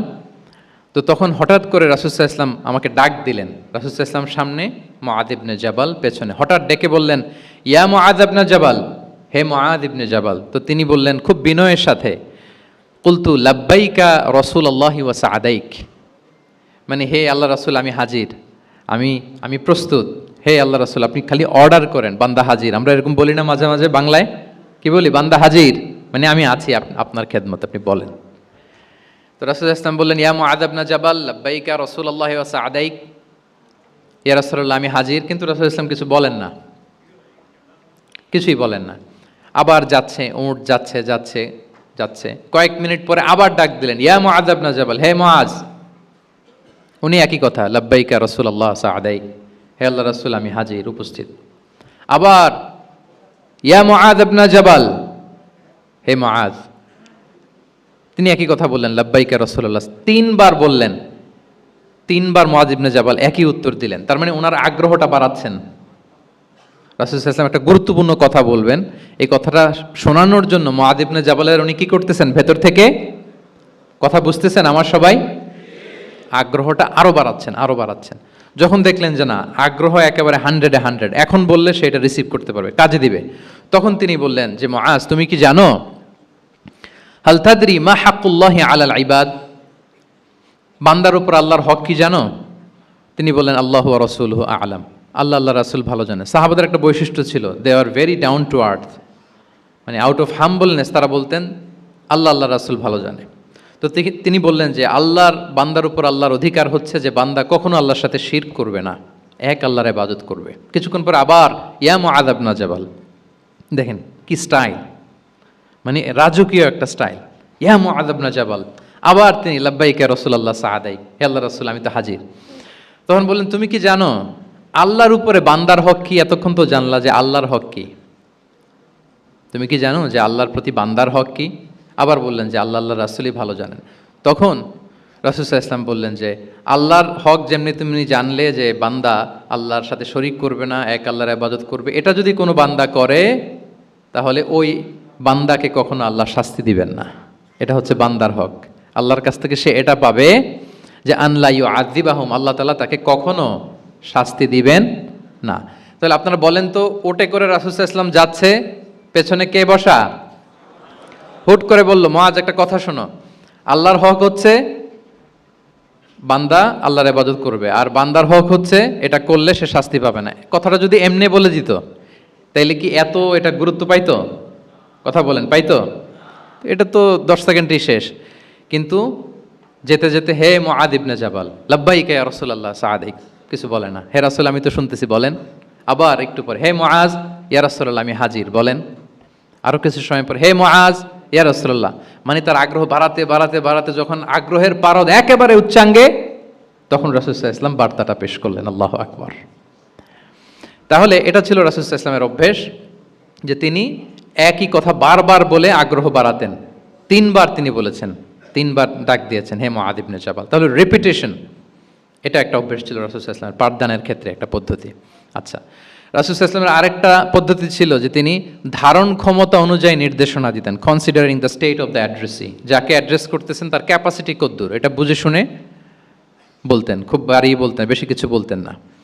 এক বেদুইন আসলো, বেদুইন মানে সে মরুপল্লীতে থাকে, শহরের যে নিয়মকানুন জানে না, সভ্যতার ছোঁয়া তার মধ্যে লাগেনি। এসে বলল দুল্লানি আলা আমাল আমিলতুহু ইদা আমিলতুহু দাখালতুল জান্নাহ, হে নবী আপনি আমাকে এমন একটা আমল শিখায় দেন যেটা করলে আমি জান্নাতে যাব। তো রাসূল সাল্লাল্লাহু আলাইহি ওয়াসাল্লাম দেখলেন লোকটা বেদুইন, শহরে লোক না, আবার খুব সহজ সরল, একেবারে সাদামাটা। তো রাসূল সাল্লাল্লাহু আলাইহি ওয়াসাল্লাম বললেন 4টা কাজ করবা, তা'বুদাল্লাহ ওয়া লা তুশরিকু বিহি শাইআ, তুকিমাস সালাতাল মাকতুবা, তুআদ্দি যাকাতাল মাফরুদা ওয়া তাসুমা রমাদান। 4টা কাজ। এক আল্লাহর ইবাদত করবা, শিরক করবা না, ফরজ সালাত পড়বা, ফরজ যাকাত দিবা, রমজানের ফরজ রোজা রাখবা। কয়টা কাজ? কয়টা বলছে? Very simple to memorise, right? আচ্ছা, এটা যখন সে বলল তখন সে বেদুইন বলতে আরম্ভ করলো যে আল্লাহর শপথ করে আমি বললাম লা আযীদু আলা হাযা শাইআন ওয়া লা আনকুসু মিন, ঠিক আছে আমি এই 4টাই করব, বাড়াবো না কমাবো না, এর চেয়ে বেশি কোনোদিন কিছু করব না, কমও করব না। মানে খালি আল্লাহরে মানবো, ফরজ নামাজ পড়বো, ফরজ যাকাতটা দিব, আর ফরজ রোজাটা রাখবো, আর কোনো আমল টামল আমার জীবনে আমি করব, বাড়াবো না কমাবো না। তো রাসূল সাল্লাল্লাহু আলাইহি ওয়াসাল্লাম বললেন যে কেউ যদি জান্নাতি লোক দেখে নিজের চোখ জোড়াতে চায়, খুশি হতে চায়, তারা যেন এই লোকের দিকে তাকায়, মানে এই লোকটা জান্নাতি। আল্লাহু আকবার, চলে গেল। দেখেন তার কাছে কিন্তু আমলের বিশাল ফিরিস্তি নিয়ে রাসূল সাল্লাল্লাহু আলাইহি ওয়াসাল্লাম হাজির হয় নাই, কারণ তার ক্যাপাসিটি দেখতে হবে, তার সক্ষমতা, সে কদ্দুর নিতে পারবে। রাসূল সাল্লাল্লাহু আলাইহি ওয়াসাল্লাম অবজার্ভ করে দেখলেন যে বেদুইন মানুষ, তারে বেশি কিছু বললে কাজে দিবে না, অল্প একটু বলছে, ওইটা মেনেই সে কি হয়ে গেছে? জান্নাতি হয়ে গেছে। এটা অনেক সময় আমরা ভুল করে ফেলি। শিক্ষার্থীদের মধ্যে সবার মানে রিসিভিং ক্যাপাসিটি এক ধরনের হয় না, কারো খুব বেশি, কারো খুব কম। তো একজন আদর্শ শিক্ষকের কাজ হচ্ছে এটাকে ফলো করা, অবজার্ভ করা, এবং যেটা তাদের সক্ষমতায় কুলায় ঠিক অতটুকু তাদেরকে দেয়, এর চেয়ে বেশি কিছু না। রাসূল সাল্লাল্লাহু আলাইহি ওয়াসাল্লামের আরেকটা পদ্ধতি ছিল গ্রাজুয়ালিটি, স্টেপ বাই স্টেপ, ধীরস্থিরভাবে, অল্প অল্প করে, শাইআন ফাশাইআন। আর তাদাররুজ বিল বাদই বিল আহাম্মি সুম্মাল মুহিম, আগে সবচেয়ে গুরুত্বপূর্ণ, starting with the most important affair first, then the important affair, then the important. সবচেয়ে গুরুত্বপূর্ণটা আগে, এরপরে যেটা কম গুরুত্বপূর্ণ, এরপরে কম গুরুত্বপূর্ণ। তাহলে একটু একটু করে বললে এটা মানুষের ফিতরাতের সাথেও যায়, তার নেচারের সাথেও যায়। আমরা মদ হারাম হওয়ার কথা জানি, কয়টা স্টেপে হারাম হয়েছিল মদ? একবারে যদি বলা হতো বন্ধ করার সহজ হতো সাহাবাদের জন্য? হতো না। অনেকে আছে দেখবেন যে চেইন স্মোকার, বুঝতে পেরেছেন তো? মানে অনেক সিগারেট খায়, লেটসে দিনে 10 থেকে 15টা খায়। তো যে চেইন স্মোকার, আপনি যদি বলেন যে এটা হারাম, আজকেই তোমার বাদ দিতে হবে, হারাম, এটা খেতে পারবে না, পারবে? ও দুনিয়া সব বাদ দিতে পারবে, সিগারেট বাদ দিতে পারবে না। তো তারে কি করতে হবে? ফ্লেক্সিবিলিটি দিতে হবে, যে আস্তে আস্তে ছাড়েন, 10টা করে খান তো, চালাইতে থাকেন না, মানে চালাইতে থাকেন মানে আজকে 10টা খাইছেন, কালকে 9টা করে খান, চালাইতে থাকেন, একসাথে সব বন্ধ করার দরকার নেই। তারপরের সপ্তাহে 8টা করে খান, এরপরের সপ্তাহে 5টা করে খান, অল্প অল্প করে অবশ্যই সে কমাতে পারবে। এরপরের সপ্তাহে 2টা খান, এরপরের সপ্তাহে বন্ধ করেন না, চালাইতে থাকেন। সে চালাচ্ছে কিন্তু কমিয়ে আনতেছে, চালাচ্ছে কিন্তু। আচ্ছা, যেই সপ্তাহে সে একটা সিগারেট খেলো, এরপরের সপ্তাহে এটা তো বাদ দিলেও তার গায়ে লাগার কথা না, ঠিক কিনা বলেন?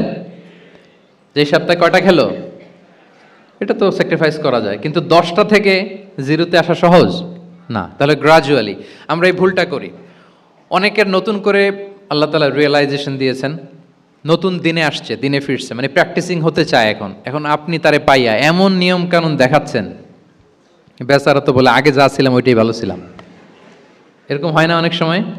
হ্যাঁ, ধরেন যে কোনো একজন নারী, সে হয়তো পর্দা মেনটেন করে না, একটু হিপ হপ স্টাইলে চলাফেরা করে, তো সে ভাবলো যে না, আমি তো অনেক ভুল করে ফেলছি, আমি সংশোধন হব, আমি প্র্যাকটিসিং হতে চাই। তা এখন যখন সে আপনার কাছে আসছে নাসিহাত নেওয়ার জন্য, আপনি যদি বলেন যে তোমার এই করতে হবে, বোরকা ঝুলাইতে হবে, হাত মোজা পা মোজা, পারবে? এ বলবে আগে যা ছিলাম ভালোই ছিলাম। তাকে একটু একটু করে বোঝাতে হবে, মানে এই হেজাব এটা কেন, হ্যাঁ, কাভারিং আওরা এটা কেন, কেন এটা করতে, এটা বেনিফিটটা আগে বুঝালেন। যে Islam consider women as a queen, নারীকে ইসলাম কি হিসেবে কনসিডার করে?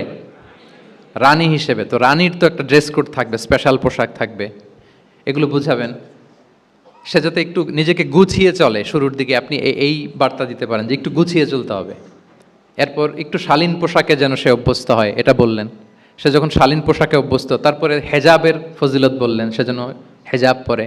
যখন সে হেজাব পরে, এরপরে তাকে নেকাবের কথা বললেন। এইভাবে আস্তে আস্তে তাকে বোঝাতে হবে। কিন্তু একবারে যদি সব চাপিয়ে দেন, বলেন তো আওয়াজ করে, সে কি ওটা রিসিভ করতে পারবে?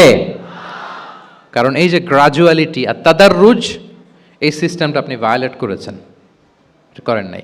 মুআয ইবনে জাবাল রাদিয়াল্লাহু তাআলা আনহুকে আল্লাহ রাসূল সাল্লাল্লাহু আলাইহি ওয়াসাল্লাম তিনি ইয়ামানের গভর্নর করে পাঠিয়েছেন, ইয়ামানের গভর্নর। তো পাঠানোর আগে he was explaining a teaching guideline to his fellow সাহাবা। ওনাকে শিখাইতেছেন, তুমি যে যাবা মুআল্লিম হিসেবে, গভর্নর হিসেবে, কিভাবে দাওয়াতটা দিবে আগে শোনো।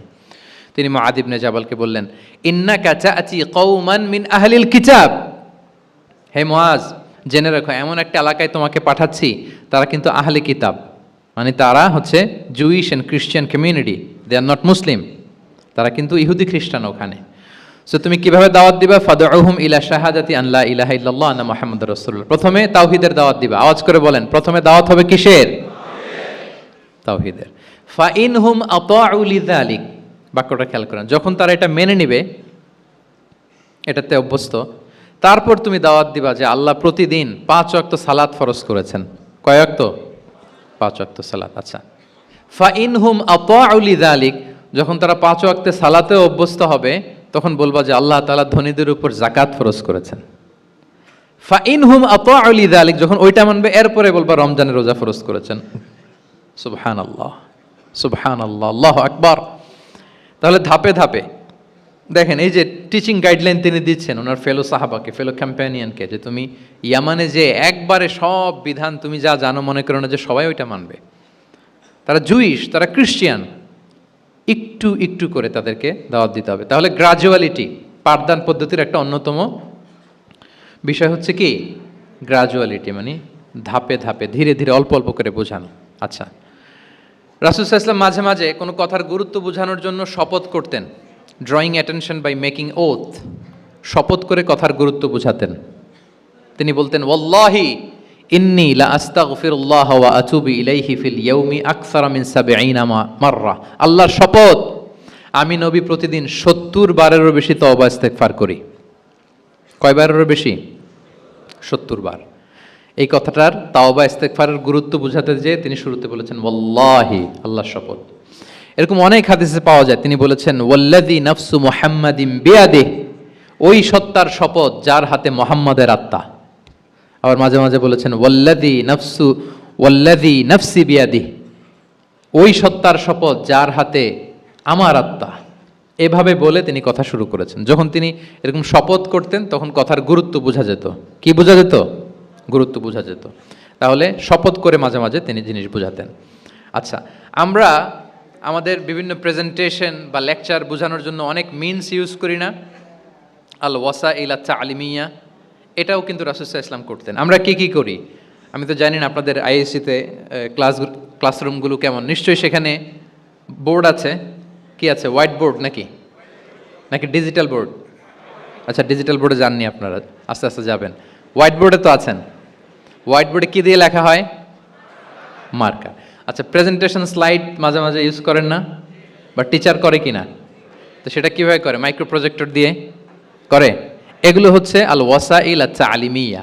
তো রাসূল সাল্লাল্লাহু আলাইহি ওয়াসাল্লামের সময় তো এই স্লাইডও ছিল না, ডিজিটাল বোর্ডও ছিল না, হোয়াইট বোর্ডও ছিল না, হ্যাঁ, মার্কার ছিল না, ওইরকম কিছু ছিল না। তো উনি কি ইউজ করতেন? উনিও চমৎকার চমৎকার কিছু মাধ্যম ইউজ করতেন, আপনারা শুনলে অবাক হবেন। আপনাদের মনোযোগ আছে তো সবার, না? আচ্ছা, আমরা দেখি যে উনি কি ইউজ করতেন। উনি অনেক ধরনের ভিজুয়াল ডেমনস্ট্রেশন করতেন। ভিজুয়াল ডেমনস্ট্রেশন মানে যেটা আপনি চোখ দিয়ে দেখে শিখে ফেলবেন, বুঝে যাবেন। হ্যাঁ, ভিজুয়াল ডেমনস্ট্রেশন।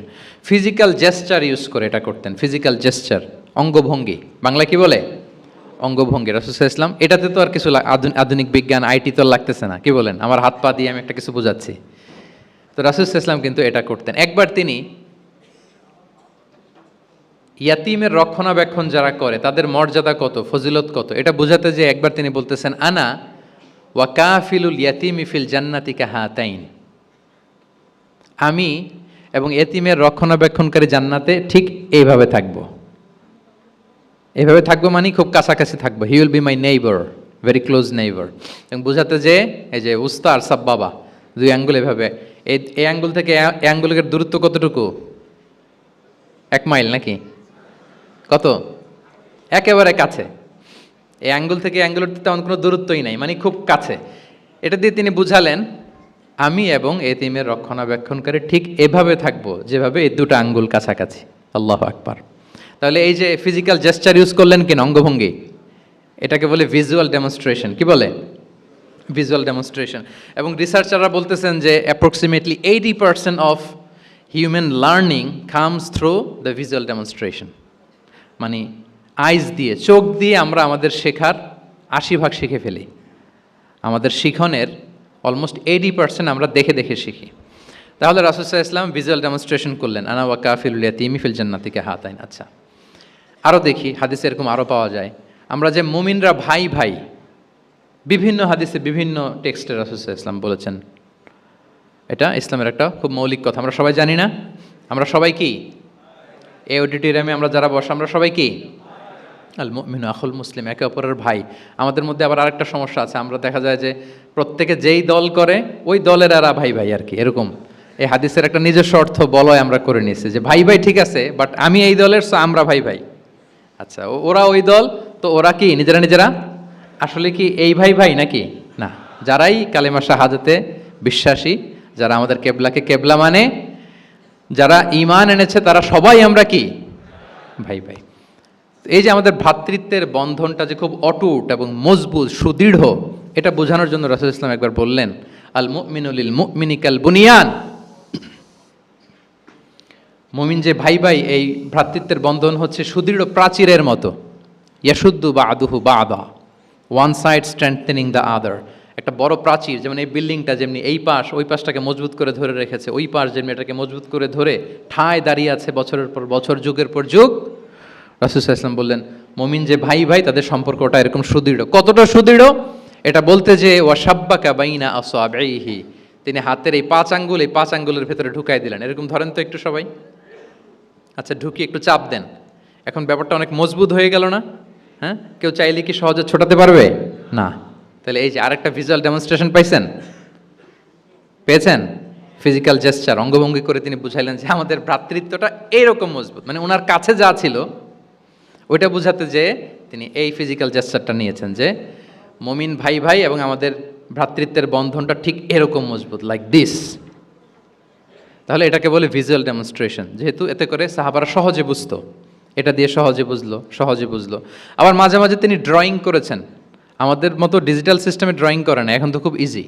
তো তিনি কীভাবে ড্রয়িং করেছেন, একবার সাহাবিদেরকে নিয়ে তিনি মরুভূমির মাঝখানে খেজুরের ডাল নিয়ে একটা স্ট্রেট লাইন, সরল রেখা আঁকলেন। খাত্তা লানা রাসূলুল্লাহ সাল্লাল্লাহু আলাইহি ওয়াসাল্লাম খাত্তান, আল্লাহ রাসূল সাল্লাল্লাহু আলাইহি ওয়াসাল্লাম মরুভূমিতে খেজুরের ডাল দিয়ে টেনে একটা স্ট্রেট লাইন মানে সরল রেখা আঁকলেন। একে বললেন হাযা সাবিলুল্লাহ, এটা হচ্ছে আল্লাহর রাস্তা মানে সিরাতুম মুস্তাকিম। এরপরে এই স্ট্রেট লাইন সরল রেখার ডানে বায়ে ছোট ছোট অনেকগুলো দাগ কাটলেন খেজুরের ডাল দিয়ে, আর বললেন হাযিহি সুবুলুশ শাইতান, এগুলো হচ্ছে শয়তানের রাস্তা। ফি কুল্লি সাবিলিন শাইতান, এই প্রত্যেকটা রাস্তায় একটা করে শয়তান থাকে, সে তার শয়তানি কাজের হাতছানি তোমাদের দেয়। তাহলে খেজুরের ডাল দিয়ে একটা স্ট্রেট লাইন সরল রেখা করে বললেন এটা সিরাতুম মুস্তাকিম সাবিলুল্লাহ, আর ডানে বায়ে ছোট ছোট দাগ কেটে বললেন এগুলো হচ্ছে সাবিলুশ শয়তান। ওই পথে শয়তানের হাতছানি দেয়া পথে কভু যাওয়া যাবে, বরং সিরাতুল মুস্তাকিমে থাকা লাগবে। তাহলে এই যে ভিজুয়াল ডেমনস্ট্রেশন ব্যাপারটা ক্লিয়ার হয়েছে না? কাফিলুল ইয়াতিমি কাহাতাইন শাব্বাকা বাইনা আসাবিহি খাত্তালানা রাসূল সাল্লাল্লাহু আলাইহি ওয়াসাল্লাম খাত্তান। তাহলে এভাবে ওনার সাধ্যের নাগালে যা যা ছিল সাহাবাদেরকে আরো বুঝাতে ভালো করে, হ্যাঁ, to clarify the issue, to visualise the matter, রাসূল সাল্লাল্লাহু আলাইহি ওয়াসাল্লাম এগুলোর ব্যবহার করেছেন। আচ্ছা, এরপর মাঝে মাঝে সাহাবীদের মস্তিষ্কের যাতে ব্যায়াম হয়, শিক্ষার্থীর কল্পনার জগতে কোনো কিছু চিত্রায়িত করা, এতে করে মস্তিষ্কের ব্যায়াম হয় আর কি, to enhance the power of imagination, আপনার ইমাজিনারি পাওয়ারকে ডেভেলপ করবার জন্য। রাসূল ইসলাম হাদিসে এরকম অনেক কথা বলেছেন যে তোমরা একটু ভাবো তো, এরকম হইলে কেমন হয়, এমন হইলে কেমন হয়, তেমন হইলে কেমন হবে।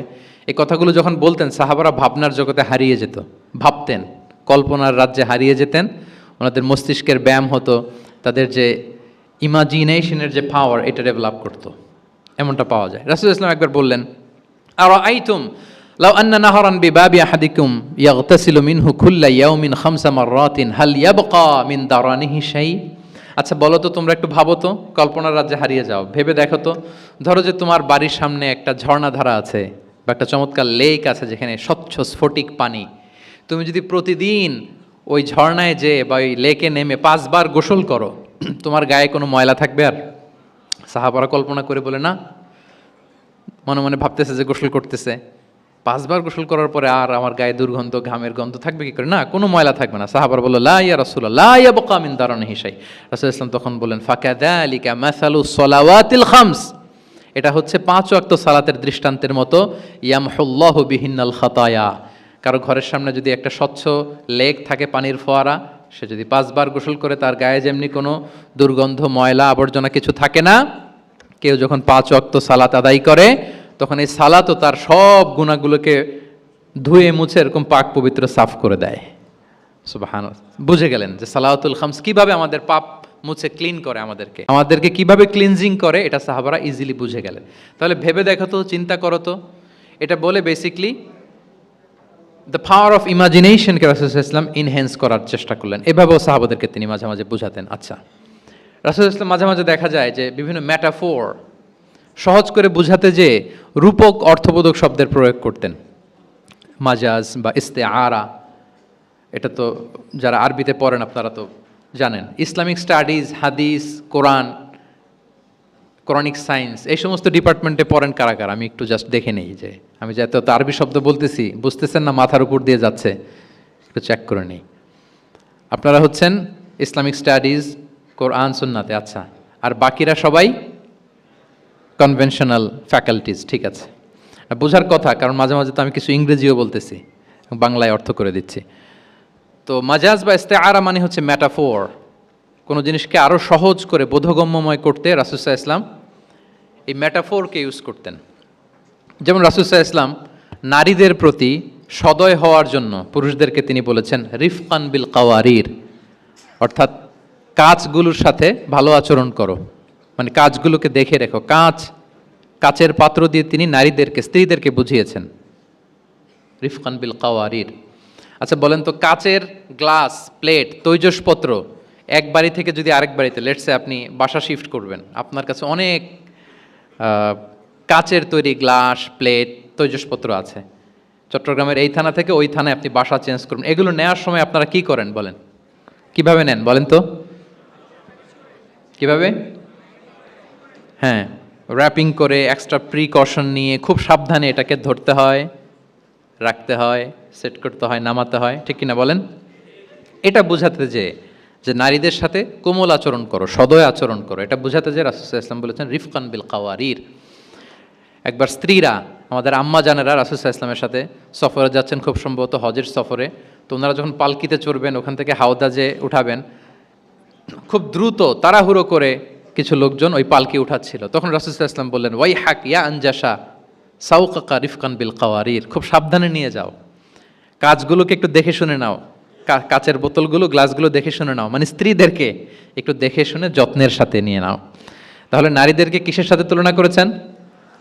কাচের গ্লাস, কাচের তৈজসপত্র, কাচের সামগ্রী, যাতে বুঝতে সুবিধা হয়। কাচের গ্লাস তোমরা যেমনি ধরো, রাখো, ডিল করো, নারীদের সাথেও এভাবে কি কোমল আচরণ করতে হবে। আচ্ছা, আমি শুরুতেই বলেছিলাম যে রাসূল সাল্লাল্লাহু আলাইহি ইসলামের সাহাবীদেরকে কিছু শেখানো পদ্ধতিটা মেইনলি কি ছিল? কি বেসড? কারো মনে আছে? Q and A based, right? এই তো মাশাআল্লাহ, কিউএনএ মানে প্রশ্নোত্তরমূলক। সাহাবারা প্রশ্ন করতো, রাসূল সাল্লাল্লাহু আলাইহি ওয়াসাল্লাম উত্তর দিতেন।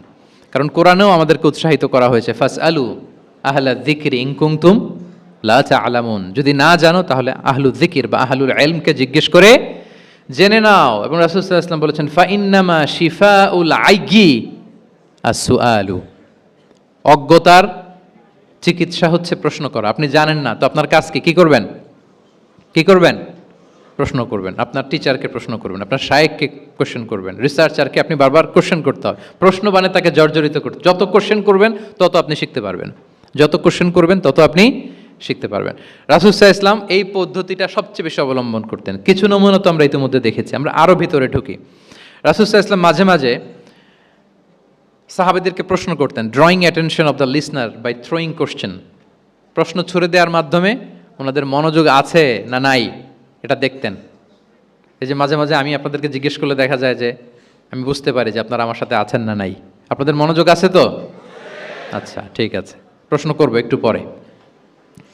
পুরো আলোচনা শেষে দিয়ে একটা প্রশ্ন করবো, দেখি কে কতটুকু মনে রাখতে পারলেন। তো রাসূল সাল্লাল্লাহু আলাইহি ওয়াসাল্লাম একবার প্রশ্ন করলেন সাহাবাদেরকে, তাদের অ্যাটেনশন যাতে গ্রো করে। তিনি বললেন যে ইন্না মিনা শাজারি শাজারাতান লা ইয়াসকুতু ওয়ারাকুহা মাসালুহা ইন্নাহা মাসালুল মুসলিম হাদ্দিসুনি মা হিয়া।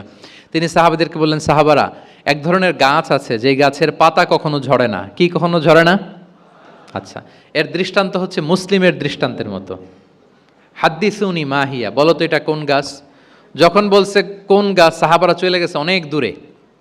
তারা মনে মনে ভাবছে এত সহজ প্রশ্ন তো রাসূল সাল্লাল্লাহু আলাইহি ওয়াসাল্লাম সহজ হলে তার জিজ্ঞেস করবে না, নিশ্চয়ই আনকমন কোনো গাছ। এবার ভাবতেছে, দেখি তো খাইবারে গেছিলাম, খাইবারের আশেপাশে কি গাছ আছে। ওই যে তাবুকে ঘুরে আসলাম, তাবুকের পথিমধ্যে ক্যাকটাস, গুলমলতা, আরবের কি কি গাছ। ঘুরতে ঘুরতে সবাই দেখেছে না ওগুলোর তো পাতা ঝরে। খুঁজতে খুঁজতে সারা দুনিয়া খুঁজে ফেলতেছে সাহাবারা, কিন্তু ওনাদের নিজেদের জাতীয় গাছ যেটা, ঘরের পিছনে যে গাছের সারি সারি, যেই গাছের ফল খেয়ে ওনারা জীবন ধারণ করেন, যেটা ওনাদের সমাজ, রীতি, ঐতিহ্য, ট্র্যাডিশনের সাথে জড়িত, ওই গাছের নামে ভুলে গেছে, ওইটা মনে করতে পারতেছে, সবাই দূরে চলে গেছে। হাদিসে এসেছে ফাওয়াকা আন্না সুফি শাজারিল বাওয়াদি, দূর দূরান্তের গাছ নিয়ে ভাবতেছে, ভেবে ভেবে হয়রান, কেউ বলতে পারে না। তখন বাধ্য হয়ে রাসূল সাল্লাল্লাহু আলাইহি ওয়াসাল্লামকে বলল, ইয়া রাসূলুল্লাহ, আপনি একটু আমাদেরকে বলে দেন যে ইয়া রাসূলুল্লাহ হাদ্দিসনা মা হিয়া, এটা কোন গাছ? তখন রাসূল সাল্লাল্লাহু আলাইহি ওয়াসাল্লাম বললেন, ইন্নাহা আন-নাখলা, খেজুর গাছ। খেজুর গাছের পাতা পড়ে না, ডাল টেনেও ছিঁড়া যায় না, খুব কষ্ট। তো এটার দৃষ্টান্ত মুসলিমের দৃষ্টান্তের ন্যায়। তাহলে কোনো সাহাবারা পারলেন না। পরবর্তীতে হাদিসের যিনি বর্ণনাকারী আব্দুল্লাহ ইবনে ওমর তখন ছোট ছিলেন, বাড়িতে যাওয়ার পথে ওমর রাদিয়াল্লাহু তাআলা আনহুকে বলতেছেন যে, বাবা, আব্বা, এটা যে খেজুর গাছ আমার কিন্তু মাথায় আসছিল। তোমারে ফারুক বলেন, বলো কি, তোমার মাথায় আসছিল, তুমি বললে না কেন? উনি বলে নাই কারণ সিনিয়র সাহাবারা পারতেছে না, বাপ চাচারা কেউ পারে না, আমি ছোট মানুষ বইলে আবার কোন বিপদে পড়ি, বিনয়ী মানুষ, উনি আর বলেন নাই, লাজুকতাও কাজ করতেছিল। তোমারে ফারুক বললেন, যদি আজকে তুমি এটার উত্তর নবীর সামনে দিতে পারতা, আমার বুকটা এত বড় হয়ে যেত নবীর সামনে। মানে লাল ওট, লাল কপাল বিশিষ্ট উট পেলে আরবরা যত খুশি হয়, আজকে আমি তার চেয়েও বেশি খুশি হয়ে যেতাম। তাহলে ওমরে ফারুক রাদিয়াল্লাহু তাআলা আনহু, ওনার ছেলে আব্দুল্লাহ ইবনে ওমর, উনি এটার উত্তর ধরতে পারছেন, কিন্তু উনি বলেন নাই। তাহলে দেখেন রাসূল সাল্লাল্লাহু আলাইহি ওয়াসাল্লাম এরকম কোশ্চেন করতেন, কোশ্চেন করে তারপরে উত্তরটা বলতেন, এতে আর মানুষ ভুলে না। বাংলা একটা কথা আছে যে, শিখেছ কোথায়, ঠেকেছি যেথায়। জিজ্ঞেস করছে, পারি না, মনে আসে না, হঠাৎ করে যখন উত্তরটা বলে, এইটা যেরকম মনে থাকে আজীবন, অন্য কিছু থাকবে না। একটু যদি ঠেকে ঠেকে পারতেছি না, বুঝতেছি না, এরপর যখন বুঝায় দেওয়া হয় ভালো করে শিখে নেই, এইটা আজীবন মনে থাকে ব্রেইনে। এই পদ্ধতিটা রাসূল সাল্লাল্লাহু আলাইহি ওয়াসাল্লাম অবলম্বন করতেন। প্রশ্ন করে অপারগ করে দিতেন, কেউ পারে না, এরপর রাসূল সাল্লাল্লাহু আলাইহি ওয়াসাল্লাম বুঝিয়ে বলতেন, সবার একেবারে ব্রেইনের মধ্যে, মস্তিষ্কে এটা গেঁথে যেত। তাহলে প্রশ্ন ছুটতেন। আচ্ছা, এরকম অনেক হাদিস আপনারা পাবেন রাসূল সাল্লাল্লাহু আলাইহি ওয়াসাল্লাম প্রশ্ন করে তারপরে উত্তর দিয়েছেন। আতাদরুনা মাল গীবা, তোমরা কি জানো গীবত কি? সাহাবারা বলে আল্লাহ আল্লাহ রাসূল ভালো জানেন। যিকরাকা আখাকা বিমা ইয়াকরা, বলে দিলেন। আতাদরুনা মানিল মুফলিস, তোমরা কি জানো মুফলিস কে? এইভাবে প্রশ্ন করতে করতে সাহাবাদেরকে শিখাতেন। আচ্ছা, আল্লাহ রাসূল সাল্লাল্লাহু আলাইহি ওয়াসাল্লামের আরেকটা অভ্যেস ছিল প্রশ্নের পিঠে প্রশ্ন ছুড়ে দেওয়া। মানে কোনো সাহাবী যদি প্রশ্ন করতো, রাসূল সাল্লাল্লাহু আলাইহি ওয়াসাল্লাম তো উত্তর দিয়ে জানিয়ে দিতেন। মাঝে মাঝে জানিয়ে না দিয়ে প্রশ্নের পিঠে আবার উনি কি করতেন? প্রশ্ন ছুড়ে দিতেন। এটাও পাওয়া যায়। আচ্ছা, এক সাহাবী এসে বলল, ইয়া রাসূলুল্লাহ মাতা সাআ, হে নবী কিয়ামত কখন হবে? রাসূল সাল্লাল্লাহু আলাইহি ওয়াসাল্লাম কখন হবে উত্তর না দিয়ে প্রশ্ন করলেন, ওয়া মাযা আ'দাততা লাহা, কিয়ামতের তোমার কি প্রিপারেশন আগে ওইটা বলো। কিয়ামত কবে হবে জানার জন্য এত ব্যতিব্যস্ত, আগে বলো হোয়াটস ইউর প্রিপারেশন ফর কিয়ামা, তোমার কি প্রস্তুতি। তাইলে আরেকটা প্রশ্ন, প্রশ্নের বিপরীতে উনি উত্তর না দিয়ে উনি আবার কি করলেন? সবাই বলুন তো, উনি আবার কি করলেন? উনি নিজে আবার প্রশ্ন করলেন। তুমি জিজ্ঞেস করলে কিয়ামত কবে, তুমি বলো কিয়ামতের প্রিপারেশন কি নিছো বলো। তো সে বলে যে লা শাই, ইয়া রাসূলুল্লাহ আমার কোনো প্রিপারেশন নাই, ইল্লা আন্নী উহিব্বুল্লাহ ওয়া রাসূলা, শুধু একটা জিনিসই আছে যে আমি আল্লাহ এবং আল্লাহর রাসূলকে ভালোবাসি। রাসূল সাল্লাল্লাহু আলাইহি ওয়াসাল্লাম বললেন, আনতা মা আমান আহবাবতা, তুমি যাদেরকে ভালোবাসো তাদের সাথেই জান্নাতে থাকবে। আল্লাহ আল্লাহর রাসূলকে ভালোবাসো, তাদের সাথে তুমি কই থাকবে? জান্নাতে থাকবে। তাহলে প্রশ্নের পিঠে প্রশ্ন ছুড়ে দেওয়া। এরপর একই প্রশ্নের জবাবে ভিন্ন ভিন্ন জনকে ভিন্ন ভিন্ন উত্তর দিয়েছেন রাসূল সাল্লাল্লাহু আলাইহি ওয়াসাল্লাম। এটাকে এডুকেশনের ভাষায় বলে পার্সোনালাইজেশন। কি বলে? মানে যার যেটা লাগবে। শিক্ষক ভালো বুঝে, কয়েকটা ক্লাস নিলে উনি বুঝে ফেলে যে কার রিসিভিং ক্যাপাসিটি কতদূর, কার কোনটাতে ঘাটতি, কার কোনটাতে সমস্যা। একজন আদর্শ শিক্ষক, একজন চৌকস শিক্ষক, তিনি খুব সহজে এটা ধরে ফেলেন। তো রাসূল সাল্লাল্লাহু আলাইহি ওয়াসাল্লাম he was a very good observer. তিনি বুঝে ফেলতেন যে কার কোনটায় ঘাটতি। ফলে একই প্রশ্নের উত্তর উনি এক একজনকে এক একভাবে দিতেন। কেন? Based on the need of the addressee, যার যেটা দরকার ওইটার উপর গুরুত্ব আরোপ করে, যার যেটাতে ঘাটতি আছে সেটাতে গুরুত্ব আরোপ করে তিনি এক একজনকে কি করতেন? এক এক রকম উত্তর। অনেক সাহাবারা এরকম প্রশ্ন করেছেন যে আইয়ুল আ'মালি আফদাল ইয়া রাসূলুল্লাহ, সবচেয়ে শ্রেষ্ঠ আমল কোনটা? তিনি এক একজনকে এক একটা বলেছেন। কখনো বলেছেন যে আল্লাহর উপর ঈমান আনা, আল ঈমানু বিল্লাহি ওয়াহদা। কাউকে বলেছেন যে আল জিহাদ ফি সাবিলিল্লাহ, কাউকে বলেছেন আস-সালাতু ফি ওয়াক্তিহা, অন টাইমে সালাত পড়া। তার মানে যার যেটাতে ঘাটতি ছিল। কাউকে বলেছেন বিররুল ওয়ালিদাইন, কারণ তিনি দেখেছেন তার সাথে তার মা বাবার সম্পর্কে একটু ঘাটতি আছে, তারা এটা বলি, কারণ সবগুলোই ভালো কাজ, সবগুলোই কি ভালো কাজ। তাহলে যার যেটাতে ঘাটতি আছে সেটাতে গুরুত্ব আরোপ করা, এটা রাসূল সাল্লাল্লাহু আলাইহি ওয়াসাল্লাম করেছেন। মাঝে মাঝে রাসূল সাল্লাল্লাহু আলাইহি ওয়াসাল্লাম সাহাবীদেরকে মানে শিক্ষার্থীদেরকে উত্তর জানার জন্য ব্যাপকভাবে আগ্রহী করে তুলতেন। হ্যাঁ, এটাকে আরবিতে বলে তাশওয়ীকুস সামিঈন ইলা মা'রিফাতিল জাওয়াব, উত্তর শোনানোর জন্য আগ্রহী করে তোলা। সেক্ষেত্রে মাঝে মাঝে তিনি একটা দুটো শব্দ ইউজ করতেন। কীরকম? যেমন আওয়ালা আদুল্লুকুম, অথবা আলা উখবিরুকুম, আমি কি তোমাদের বলবো না? এটা বললে সাহাবারা বলতেন, বলেন বলেন ইয়া রাসূলুল্লাহ, অবশ্যই বলবেন, বালা ইয়া রাসূলুল্লাহ। আওয়ালা উখবিরুকুম, আমি কি তোমাদের জানিয়ে দিব না? সাহাবারা বলতেন, ইয়া রাসূলুল্লাহ, অবশ্যই আপনি আমাদের জানিয়ে দিবেন। যেমন তিনি বললেন যে কেউ জান্নাতে যাবে না মুমিন হওয়া ছাড়া, কেউ ইমানদার হতে পারবে না যতক্ষণ না একে অপরকে তোমরা ভালো না বাসো। তাহলে তো এটা গুরুত্বপূর্ণ বিষয়। একে অপরকে ভালো না বাসলে নাকি মুমিনই হওয়া যাবে না, আর মুমিন না হলে তো জান্নাতেই যাওয়া যাবে না। তখন রাসূল সাল্লাল্লাহু আলাইহি ওয়াসাল্লাম বললেন, আওয়ালা আদুল্লুকুম আলা শাইইন ইযা ফাআলতুমুহু তাহাবাবতুম, আমি কি তোমাদেরকে বলবো না এমন একটা আমলের কথা যেটা করলে তোমাদের পারস্পরিক হৃদ্যতা বাড়বে, ভালোবাসা বাড়বে? তখন তিনি বললেন, সেটা কি? আফশুস সালামা বাইনাকুম, তোমাদের মাঝে ব্যাপক সালামের প্রসারণ করো, সালামের প্রসার করো, একে অপরকে বেশি বেশি সালাম দাও। ব্যাপারটাকে এইভাবে প্রেজেন্ট না করে উনি যদি বলতেন সাহাবারা বেশি বেশি সালাম দিও, এটা সওয়াবের কাজ অনেক। এটা হচ্ছে একটা প্রেজেন্টেশন। আর একটা হচ্ছে এমনভাবে এটাকে উপস্থাপন করা যে মুমিন না হলে জান্নাতে যাবা না, আর একে অপরকে ভালো না বাসলে মুমিন হতে পারবে না। তোমরা কি জানো কি করলে একে অপরের মধ্যে ভালোবাসা বাড়ে? এরপর রাসূল সাল্লাল্লাহু আলাইহি ওয়াসাল্লাম বলতেন যে সালাম দেওয়ার মাধ্যমে ভালোবাসা বাড়বে। আচ্ছা, মাঝে মাঝে ব্যবহার করতেন আলা উখবিরুকুম, আলা উখবিরুকুম, আমি কি তোমাদেরকে জানাবো না? একবার রাসূল সাল্লাল্লাহু আলাইহি ওয়াসাল্লাম বললেন, আলা উখবিরুকুম বি আফদালা মিন দারাজাতিস সিয়ামি ওয়াস সালাতি ওয়াস সাদাকা, আমি কি তোমাদের জানাবো না যে নামাজ, রোজা, সদাকার চেয়েও বেশি ফজিলতের একটা আমল আছে, সেটা কি আমি কি তোমাদের জানাবো না? সাহাবারা বললেন কওলু বালা ইয়া রাসূলুল্লাহ, হে আল্লাহর রাসূল অবশ্যই জানাবেন, অবশ্যই জানাবেন, কারণ নামাজের চেয়েও বেশি গুরুত্বপূর্ণ, সাদাকার চেয়েও বেশি গুরুত্বপূর্ণ, সিয়ামের চাইতেও বেশি গুরুত্বপূর্ণ আমল। সেটা কি?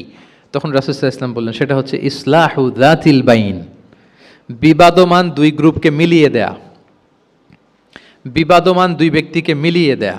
এটা নফল নামাজ, নফল সাদাকা, নফল রোজার চেয়েও বেশি কি ফজিলতপূর্ণ, বেশি গুরুত্বপূর্ণ। আমরা তো মনে করি শুধু নামাজ পড়লেই বোধহয় আমি অনেক সওয়াব পেলাম, রোজা রাখলেই সওয়াব পেলাম, শুধু জিকির করলে সাদাকা করলেই সওয়াব পেলাম। কিন্তু রাসূল সাল্লাল্লাহু আলাইহি ওয়াসাল্লাম বলেন যে দুইজনের মধ্যে একটু মনোমালিন্য তুমি মিলিয়ে দাও, এটা এর চেয়েও বেশি সওয়াবের। আল্লাহু আকবার। দুই গোষ্ঠীর মধ্যে দীর্ঘদিনের ঝগড়া মিলিয়ে দাও, এটা এর চেয়েও বেশি সওয়াবপূর্ণ।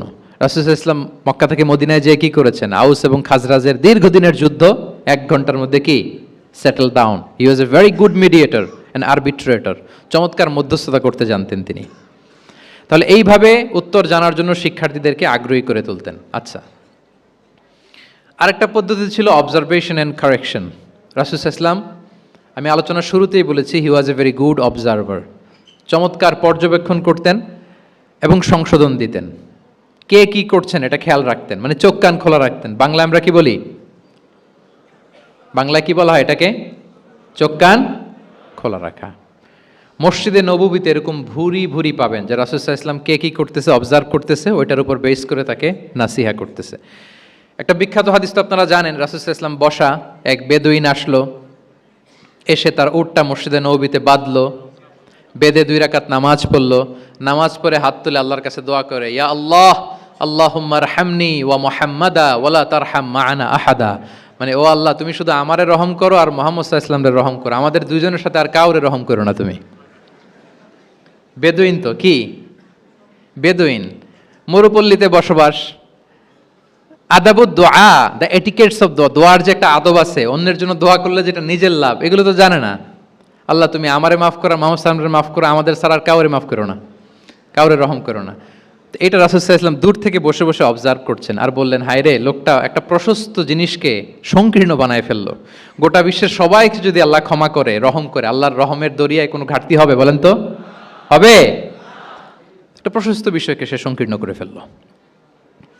এরপর কতটা সে বেদুইন কি প্রকৃতির ছিল দেখেন, দোয়া টোয়া শেষে মসজিদে নববীর মাঝখানে বসে পেশাব করা আরম্ভ করছে। বিখ্যাত হাদিস জানেন, সবাই মারতে গেল, রাসূল ইসলাম থামালেন, বললেন পানি ঢেলে দাও, আর তাকে ডেকে বললেন, দেখো তুমি যে এখানে এই কাজটা করলা, প্রস্রাব করলা, এটা আমাদের এই মদিনার কমিউনিটির এবাদতগাহ। এখানে এই কমিউনিটির লোকেরা নামাজ পড়ে, আল্লাহর জিকির করে, আল্লাহর কিতাব তেলাওয়াত করে, এটা কি ঠিক হলো তোমার? সে তো লজ্জায় অনুতপ্ত হয়ে কাচুমাচু। তাহলে এই যে অবজারভেশন করতেন এবং কারেকশন করতেন। আবার একদিন মসজিদে নববীতে বসা এক সাহাবী এসে নামাজ পড়লেন, নামাজ রাসূল ইসলাম দূর থেকে দেখতেছেন লোকটা কি করে। নামাজ পড়লো 2 রাকাত, পরে এসে নবীকে সালাম দিল। রাসূল ইসলাম সালামের উত্তর দিয়ে বললেন, ইরজি' ফাসাল্লি ফা ইন্নাকা লাম তুসাল্লি, যাও আবার পড়ো, কারণ তুমি নামাজ পড়ো নাই, মানে নামাজটা ঠিক মতো হয় নাই। ইউ ডিডন্ট অফার ইউর সালাহ in a correct way, proper manner. ওই সাহাবী যে আবার 2 রাকাত পরে আসলেন, রাসূল ইসলাম একই কথা বললেন, ইরজি' সল্লি ফা ইন্নাকা লাম তুসাল্লি, হয়নি নামাজ, আবার পড়ো। আবার পরে আসলেন, আবারও একই কথা। এখন 3 বার পড়ার পরেও যখন হয় না, বেচারা ভাবলেন আবার যে বললে তো একই হবে, আমি তো এটাই জানি। তিনি বললেন, মা উহসিনু গায়রাহ, ইয়া রাসূল এর চেয়ে ভালো আমি আর পারি না, ফা আল্লিমনি ইয়া রাসূলুল্লাহ, হে নবী আমাকে একটু শিখিয়ে দেন কিভাবে পড়বো। রাসূল সাল্লাল্লাহু আলাইহি ওয়াসাল্লাম বললেন, যখন নামাজে দাঁড়াবে আল্লাহু আকবার বলে দাঁড়াবে, এরপর কোরআন থেকে যা সহজ লাগে পড়বে, তাড়াহুড়ো করবে না। কি করবে না? সবাই বলেন, কি করবে না? নামাজে কোনো তাড়াহুড়ো নাই, নো রাশিং ইন সালাহ, নো হ্যাস্টিনেস ইন সালাহ। নামাজে আমরা খুব তাড়াহুড়ো করি, এটা নামাজের যে প্রাণ, সালাতের প্রাণকে, রূহকে নষ্ট করে দেয়। যখন রুকুতে যাবে স্ট্রেইট ফরওয়ার্ড রুকু করবে, হাত্তা তাতমা ইন্না রাকিআন। রাসূল সাল্লাল্লাহু আলাইহি ওয়াসাল্লামের রুকুর পিঠটা ছিল একেবারে স্ট্রেইট, এই টেবিলটা যেরকম স্ট্রেইট এরকম স্ট্রেইট। লাউ সাব্বা আলাইহিল মা লাস্তাকার, পানি ভর্তি একটা বোতল যদি রাসূল সাল্লাল্লাহু আলাইহি ওয়াসাল্লামের রুকু দেয়া পিঠের উপর রাখতো, পানিটাও পড়তো না, বোতলটাও পড়তো না, স্ট্রেইট। এরকম উদাহরণ দিয়ে সাহাবারা বলতেন যে এত স্ট্রেইট রুকুর পিঠ যে পানি ভর্তি গ্লাস রাখলে পানিটাও কাঁপবে না, বোতলটাও পড়বে না। রাসূল সাল্লাল্লাহু আলাইহি ওয়াসাল্লাম বলতেন, সবচেয়ে বড় চোর যারা নামাজে চুরি করে। সাহাবারা বললেন এটা আবার কিভাবে? তিনি বললেন লা ইউতিম্মু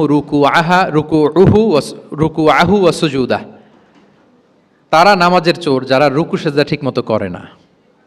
তো বললেন যে রুকু থেকে আবার স্ট্রেট হয়ে দাঁড়াবে, যখন সিজদায় যাবে ইতমিনানের সাথে, উইথ রিল্যাক্সেশন। নামাজের মধ্যে কি থাকবে? রিল্যাক্সেশন থাকবে। কি থাকবে বলেন? হ্যাঁ, রিল্যাক্সেশন থাকবে। যখন বললেন যে এই এক রাকাত যেমনি তোমাকে শিখালাম, সব নামাজ তুমি এইভাবে পড়বা, উইথ রিল্যাক্সেশন, নো রাশিং, তখন সাহাবী শিখে গেলেন। তাহলে এই যে অবজারভেশন অ্যান্ড কারেকশন, দেখতেন হোয়াটস গোয়িং অন অ্যারাউন্ড, কি হচ্ছে, ভুল হলেই শুধরে দিতেন। হজের দিন উনি ওটের সামনে বসা, পেছনে ফদল ইবনে আব্বাস রাদিয়াল্লাহু তাআলা আনহু, আব্দুল্লাহ ইবনে আব্বাসের ভাই, রাসূল সাল্লাল্লাহু আলাইহি ওয়াসাল্লামের কাজিন, রাসূল সাল্লাল্লাহু আলাইহি ওয়াসাল্লামের কি কাজিন। তো রাসূল সাল্লাল্লাহু আলাইহি ওয়াসাল্লাম বিভিন্ন মাসআলার উত্তর দিচ্ছেন। কি করতেছেন? মাসআলার উত্তর দিচ্ছেন। রাসূল সাল্লাল্লাহু আলাইহি ওয়াসাল্লাম হজ করেছিলেন কয়টা বলেন তো দেখি, কে জানে? হ্যাঁ, মাত্র একটা করছে। ঠিকঠাক আছে তো উত্তর? সবাই বলেন কয়টা হজ করেছিলেন? হ্যাঁ, আসলে রাসূল সাল্লাল্লাহু আলাইহি ওয়াসাল্লাম কেবলমাত্র জীবনে কয়টা হজ করেছেন? একটা হজ করেছেন, 4টা উমরা করেছেন। আচ্ছা, এবার যেহেতু একটা হজ করেছেন, মানুষের অনেক ভুল হয়ে যাওয়া তো খুব স্বাভাবিক, কি বলেন? স্বাভাবিক না? স্বাভাবিক। ফলে 10 জিল হজ, যেটা ভেরি হ্যাকটিক ডে, একদিনে অনেক কাজ করতে হয়, 5টা কাজ। জামরায় স্টোনিং করতে হয়, পাথর মারো, স্লটার করো, প্রাণী জবাই করো, মাথার চুল ফেলে দাও, আবার চলে যায় মক্কায়, ফরজ তাওয়াফ করো, সাই করো, ফিরে আসো। তো এই যে 5টার সিকোয়েন্স অনেকে রাখতে পারে না, ভুল করে ফেলে। এখন 1400 বছর পরে, মুআল্লিমরা এত তালিমের পরেও আমরা ভুল করে ফেলি। তাহলে ওই সময় কি হয়েছিল বলেন? এটা ছিল প্রথম হজ। তো রাসূল সাল্লাল্লাহু আলাইহি ওয়াসাল্লাম জানেন আজকে তো অনেক ভুল করবে, তিনি আকাবা, মিনার পাশে আকাবার এখানে হেল্পলাইন সার্ভিস চালু করছেন, মানে নিজে দাঁড়ায় আছেন, দেখি কার কি ভুল হয়, জিজ্ঞেস করলে মাসালা বলে দেব। সুবহানাল্লাহ। তো এসে একজন বলে যে ইয়া রাসূলুল্লাহ, আমি তো ওই আগে কুরবানি পরে চুল কাটা, আমি আগে চুল কেটে ফেলছি। রাসূল সাল্লাল্লাহু আলাইহি ওয়াসাল্লাম বলে ইফআল ওয়ালা হারাজ, ওকে, কোনো সমস্যা নেই, যাও। আরেকজন এসে বলে আমি তো আগে এটা করছি। ওই দিন যাই নবীকে জিজ্ঞেস করা হয়েছে, নবী সাল্লাল্লাহু আলাইহি ওয়াসাল্লাম ফ্লেক্সিবিলিটি দিয়ে দিয়েছেন, বলে করো, অসুবিধা নাই। তো ওই যে দাঁড়িয়ে তিনি মাসালা বলতেছেন, পেছনে ছিল ফদল ইবনে আব্বাস, ছোট ছোট সাহাবী, তরুণ। তো খাসাআম গোত্রের এক নারী আসছিল একটা মাসালা জিজ্ঞেস করতে, and she was a very beautiful lady, বেশ সুন্দরী ছিল। তো এসে রাসূল সাল্লাল্লাহু আলাইহি ওয়াসাল্লামকে যখন প্রশ্ন করতেছে, ফদল ইবনে আব্বাস ওই নারীর দিকে তাকায় আছে, এবং ওই নারীও ফদল ইবনে আব্বাসের দিকে তাকায় আছে। রাসূল সাল্লাল্লাহু আলাইহি ওয়াসাল্লাম উত্তরও দিচ্ছেন, আবার খেয়াল করতেছেন যে চোখাচোখি হয়ে যাচ্ছে। যখনই তিনি অবজার্ভ করলেন যে ফদল ইজ ক্রসিং দ্য লিমিট, একবার চোখ পড়তে পারে, তারপর তো নামিয়ে ফেলতে হবে, সে যখন তাকিয়ে আছে, নারীও তাকিয়ে আছে, তখন রাসূল সাল্লাল্লাহু আলাইহি ওয়াসাল্লাম কি করলেন? ওয়াজআলান নবী সাল্লাল্লাহু আলাইহি ওয়াসাল্লাম ইয়াসরিফু ওয়াজহাল ফদলি ইলা শিক্কিল আখার, সাথে সাথে ফদলকে বললেন, ফদল ওইদিকে না, এদিকে তাকাও। এটা সরাসরি হাদিসের অনুবাদ করে শোনাচ্ছি, আমার পক্ষ থেকে না, এবং বুখারীর হাদিস। ফাজআলা ইয়াসরিফু ওয়াজহাল ফদলি, ফদল ইবনে আব্বাসের চেহারাটা রাসূল সাল্লাল্লাহু আলাইহি ওয়াসাল্লাম ঘুরিয়ে ফেললেন, যে ফদল ওইদিকে তাকানো যাবে না, এদিকে তাকাও। ফদল রাদিয়াল্লাহু তাআলা আনহু নিজেকে সামলে নিলেন। এই যে this is the point, observation. এটা কি বলে? Observation and correction. রাসূল সাল্লাল্লাহু আলাইহি ওয়াসাল্লাম he was a very good observer, what's going on around, কি চলতেছে সব দিকে চোখ কান খোলা। বাংলায় কি বলে? বাংলায় বললে বুঝবেন ভালো, চোখ কান খোলা রাখতে হবে। তো রাসূল সাল্লাল্লাহু আলাইহি ওয়াসাল্লাম খেয়াল করলেন এবং ওনার চেহারা ঘুরিয়ে দিলেন। এভাবে তিনি কেউ ভুল করলে শুধরে দিতেন। এবং শুধরে দেওয়ার আরেকটা নিয়ম রাসূল সাল্লাল্লাহু আলাইহি ওয়াসাল্লাম, আল্লাহু আকবার, অনেক পয়েন্টস এখানে, যে কিভাবে তিনি অন্যের ভুল শুধরাতেন। কিভাবে ভুল শুধরাতেন? আমরা কিভাবে ভুল শুধরাই? বাংলাদেশের যে টেন্ডেন্সি, কেউ ভুল করলে আর মাইক্রোফোন যদি পাই যে মাহফিলে, এইবার তো পাইছি ওই বেটারে, ও কাফের, ওর দাদা কাফের, ওর 14 গোষ্ঠী কাফের, ও মারা যাওয়ার পরে যেখানে কবর দিবে, ওই কবরের উপর যে ঘাস উঠবে, ওই ঘাস যে গরু খাবে, ওই গরুর দুধ যে খাবে, ও কাফের। মানে 14 গোষ্ঠীকে কাফের বানায় দিচ্ছে। আমি জাস্ট সিনারিওটা আপনাদের সাথে শেয়ার করি, যে নিয়ম হচ্ছে কি। লেটস সে আমার একজন কো স্পিকার কোনো কিছু একটা ভুল করে ফেলছে, তার জানা নাও থাকতে পারে, আবার আমারও একটা জিনিস জানা নাও থাকতে পারে। কেউ ভুল করলে শুধরানোর নিয়ম হচ্ছে, সে যে ভুলটা করলো এটা যে ভুল এটা জানানো, যে অনেকে এরকম এরকম বলে, আসলে এটা ঠিক না, বরং ঠিক হচ্ছে এটা, এবং এর পক্ষে দলিল হচ্ছে এটা, জাস্ট এটা বলে দেওয়া। এটা যদি বলে দেয় তাহলে কি হবে, যখন ওই যে ভুল করছে সে যখন শুনবে, তার নাম তো আর বলা হয় নাই, সে তো বুঝে যাবে এটা তো আমি ভুলটা করছি, ফলে আমি শুধরে গেলাম, ওই লোক শুধরে যাবে। আর বাকি যারা লিসেনার, শ্রোতা, তারা সবাই সতর্ক হয়ে যাবে। তাইলে যেটা উদ্দেশ্য ছিল কাউকে শুধরানো, ওটা হয়ে গেছে না? কারো নাম নেওয়া প্রয়োজন হয়েছে? বলেন তো। রাসূল সাল্লাল্লাহু আলাইহি ওয়াসাল্লাম যখন কাউকে কারেক্ট করতেন, তখন কখনো কারো নাম ধরে শুধরাতেন না, কারেক্ট করতেন না। আল্লাহু আকবার। নাম ধরে শুধরাতেন না, পাছে না সে লজ্জা পেয়ে যায়, পাছে না সে বিব্রত হয় মানুষের সামনে। সুবহানাল্লাহ। অন্যের রাইটস, অন্যের ব্যক্তিত্বের ব্যাপারে কতটা মর্যাদাশীল ছিলেন। কারণ কারো নাম ধরে তো আমার শুধরানোর দরকার নেই, এটা যে ভুল, সোসাইটিকে এটা জানালেই হবে। তাহলে যে ভুল করছে সে শুধরে গেল, বাকিরা সতর্ক হয়ে গেল, ঠিক না? আচ্ছা, 3 সাহাবী মিলে একবার ভাবলো রাসূল সাল্লাল্লাহু আলাইহি ওয়াসাল্লাম বাড়িতে কি কি আমল করে, আমরা একটু আম্মাজানদের জিজ্ঞেস করি, তাহলে আমরাও আমাদের আমল একটু বাড়াবো। যে জিজ্ঞেস করলো যে আম্মাজানারা একটু বলেন তো উনি বাসায় কি কি ইবাদত করে, কতটুকু কোরআন পড়ে, তাহাজ্জুদ কেমনে পড়ে। আম্মাজানরা বর্ণনা দিলেন। বর্ণনা শোনার পরে কান্নাহুম তাকাল্লুহা, ওনাদের কাছে একটু কম মনে হইলো, মানে অনেক এক্সপেকটেশন নিয়ে আসছিল। তারা ভাবছিল মানে রাতে ঘুমাই না, সারা রাত তাহাজ্জুদ আর কান্নাকাটি করে রাসূল ইসলাম কাটায় দেয়, তাদের এরকম একটা ধারণা ছিল। কিন্তু এসে শুনে যে না, আসার পরে নাকি ঘুমোতে যায়, অনেকক্ষণ ঘুমিয়ে সেই মাঝরাতে নাকি ওঠে। যা যা বর্ণনা শুনলো কান্নাহুম তাকাল্লুহা, এদের কাছে একটু কম মনে হলো। তো একজন বলতেছে আরে কম না, আইনা নাহনু মিন রাসূলিল্লাহ, কোথায় আল্লাহ রাসূল আর কোথায় আমরা। গফিরা লাহু মা তাকাদ্দামা মিন যামবিহি ওয়া মা তাআখার, ওনার তো আগের পরের সব গুনাহই মাফ। আদতে তো গুনাহই নাই, নবীরা তো মাসুম। তো ওনার সাথে কি আমাদের তুলনা, আমাদের এত কম করলে হবে না, তো কি করতে হবে? একজন বলে যে আজকে থেকে আমি আর ঘুমাবোই না সারা রাত তাহাজ্জুদ পড়বো। আচ্ছা। আরেকজন বলে আমি আর না খেয়ে মানে রোজা ছাড়া থাকবো না, আমি সাওমে ভিসাল করব, সারা বছর রোজা রাখবো, যা করে আল্লাহ, রোজা থামাবো না, আমি রেগুলার রোজা রেখেই যাব। আচ্ছা। আরেকজন বলে আমি আর আমার স্ত্রীদের কাছেই যাব না, আমি সন্ন্যাসী জীবন নিয়ে নিলাম, আমি সন্ন্যাসী থাকবো, স্ত্রীদের সাথে মেলামেশাতে এই আমি যাব না, আর আমি এটা থেকে বিরত থাকবো। এই কথা যখন রাসূল সাল্লাল্লাহু আলাইহি ওয়াসাল্লামের কানে গেল, রাসূল সাল্লাল্লাহু আলাইহি ওয়াসাল্লাম রেগে গেলেন। রেগে গিয়ে সাহাবীদেরকে জড়ো করলেন। জড়ো করে তিনি বলতে আরম্ভ করলেন, তিনি বললেন আনতুমুল্লাযীনা কুলতুম কাযা ওয়া কাযা, আচ্ছা তোমাদের মধ্যে কে কে নাকি এরকম এরকম বলছে। সুবহানাল্লাহ। তিনি বলতে পারতেন এই আব্দুল্লাহ স্ট্যান্ড আপ, দাঁড়াও, আব্দুর রহিম দাঁড়াও, এই আব্দুস সাত্তার তুমি নাকি বলছো যে সারা রাত, এটা একটা কথা বললা তুমি নাকি বলছো যে সারা বছর রোজা, এটা তুমি কি কথা বল, তো ভুল কাজ করছো, এটাও জানো না তুমি নাকি বলছো স্ত্রীদের সাথে মিশবা না। এরকম যদি Abdullah, Abdur Rahman, just for example, এইভাবে দাঁড় করিয়ে যদি নাম ধরে ধরে বলতেন, ওনারা সাহাবীদের সামনে লজ্জিত হতেন না? না। আনতুমুল্লাযীনা কুলতুম কাযা ওয়া কাযা, এটাই রাসূল সাল্লাল্লাহু আলাইহি ওয়াসাল্লামের কাউকে কারেক্ট করার, তাসহিহ করার অভ্যেস ছিল। মা বালু আকওয়ামিন ইয়াকুলুনা কাযা ওয়া কাযা, মাঝে মাঝে বলতেন মা বালু আকওয়ামিন ইয়াফআলুনা কাযা ওয়া কাযা, তোমাদের মধ্যে কেউ কেউ নাকি এমনটা বলে, তোমাদের মধ্যে কেউ কেউ নাকি এমনটা করে।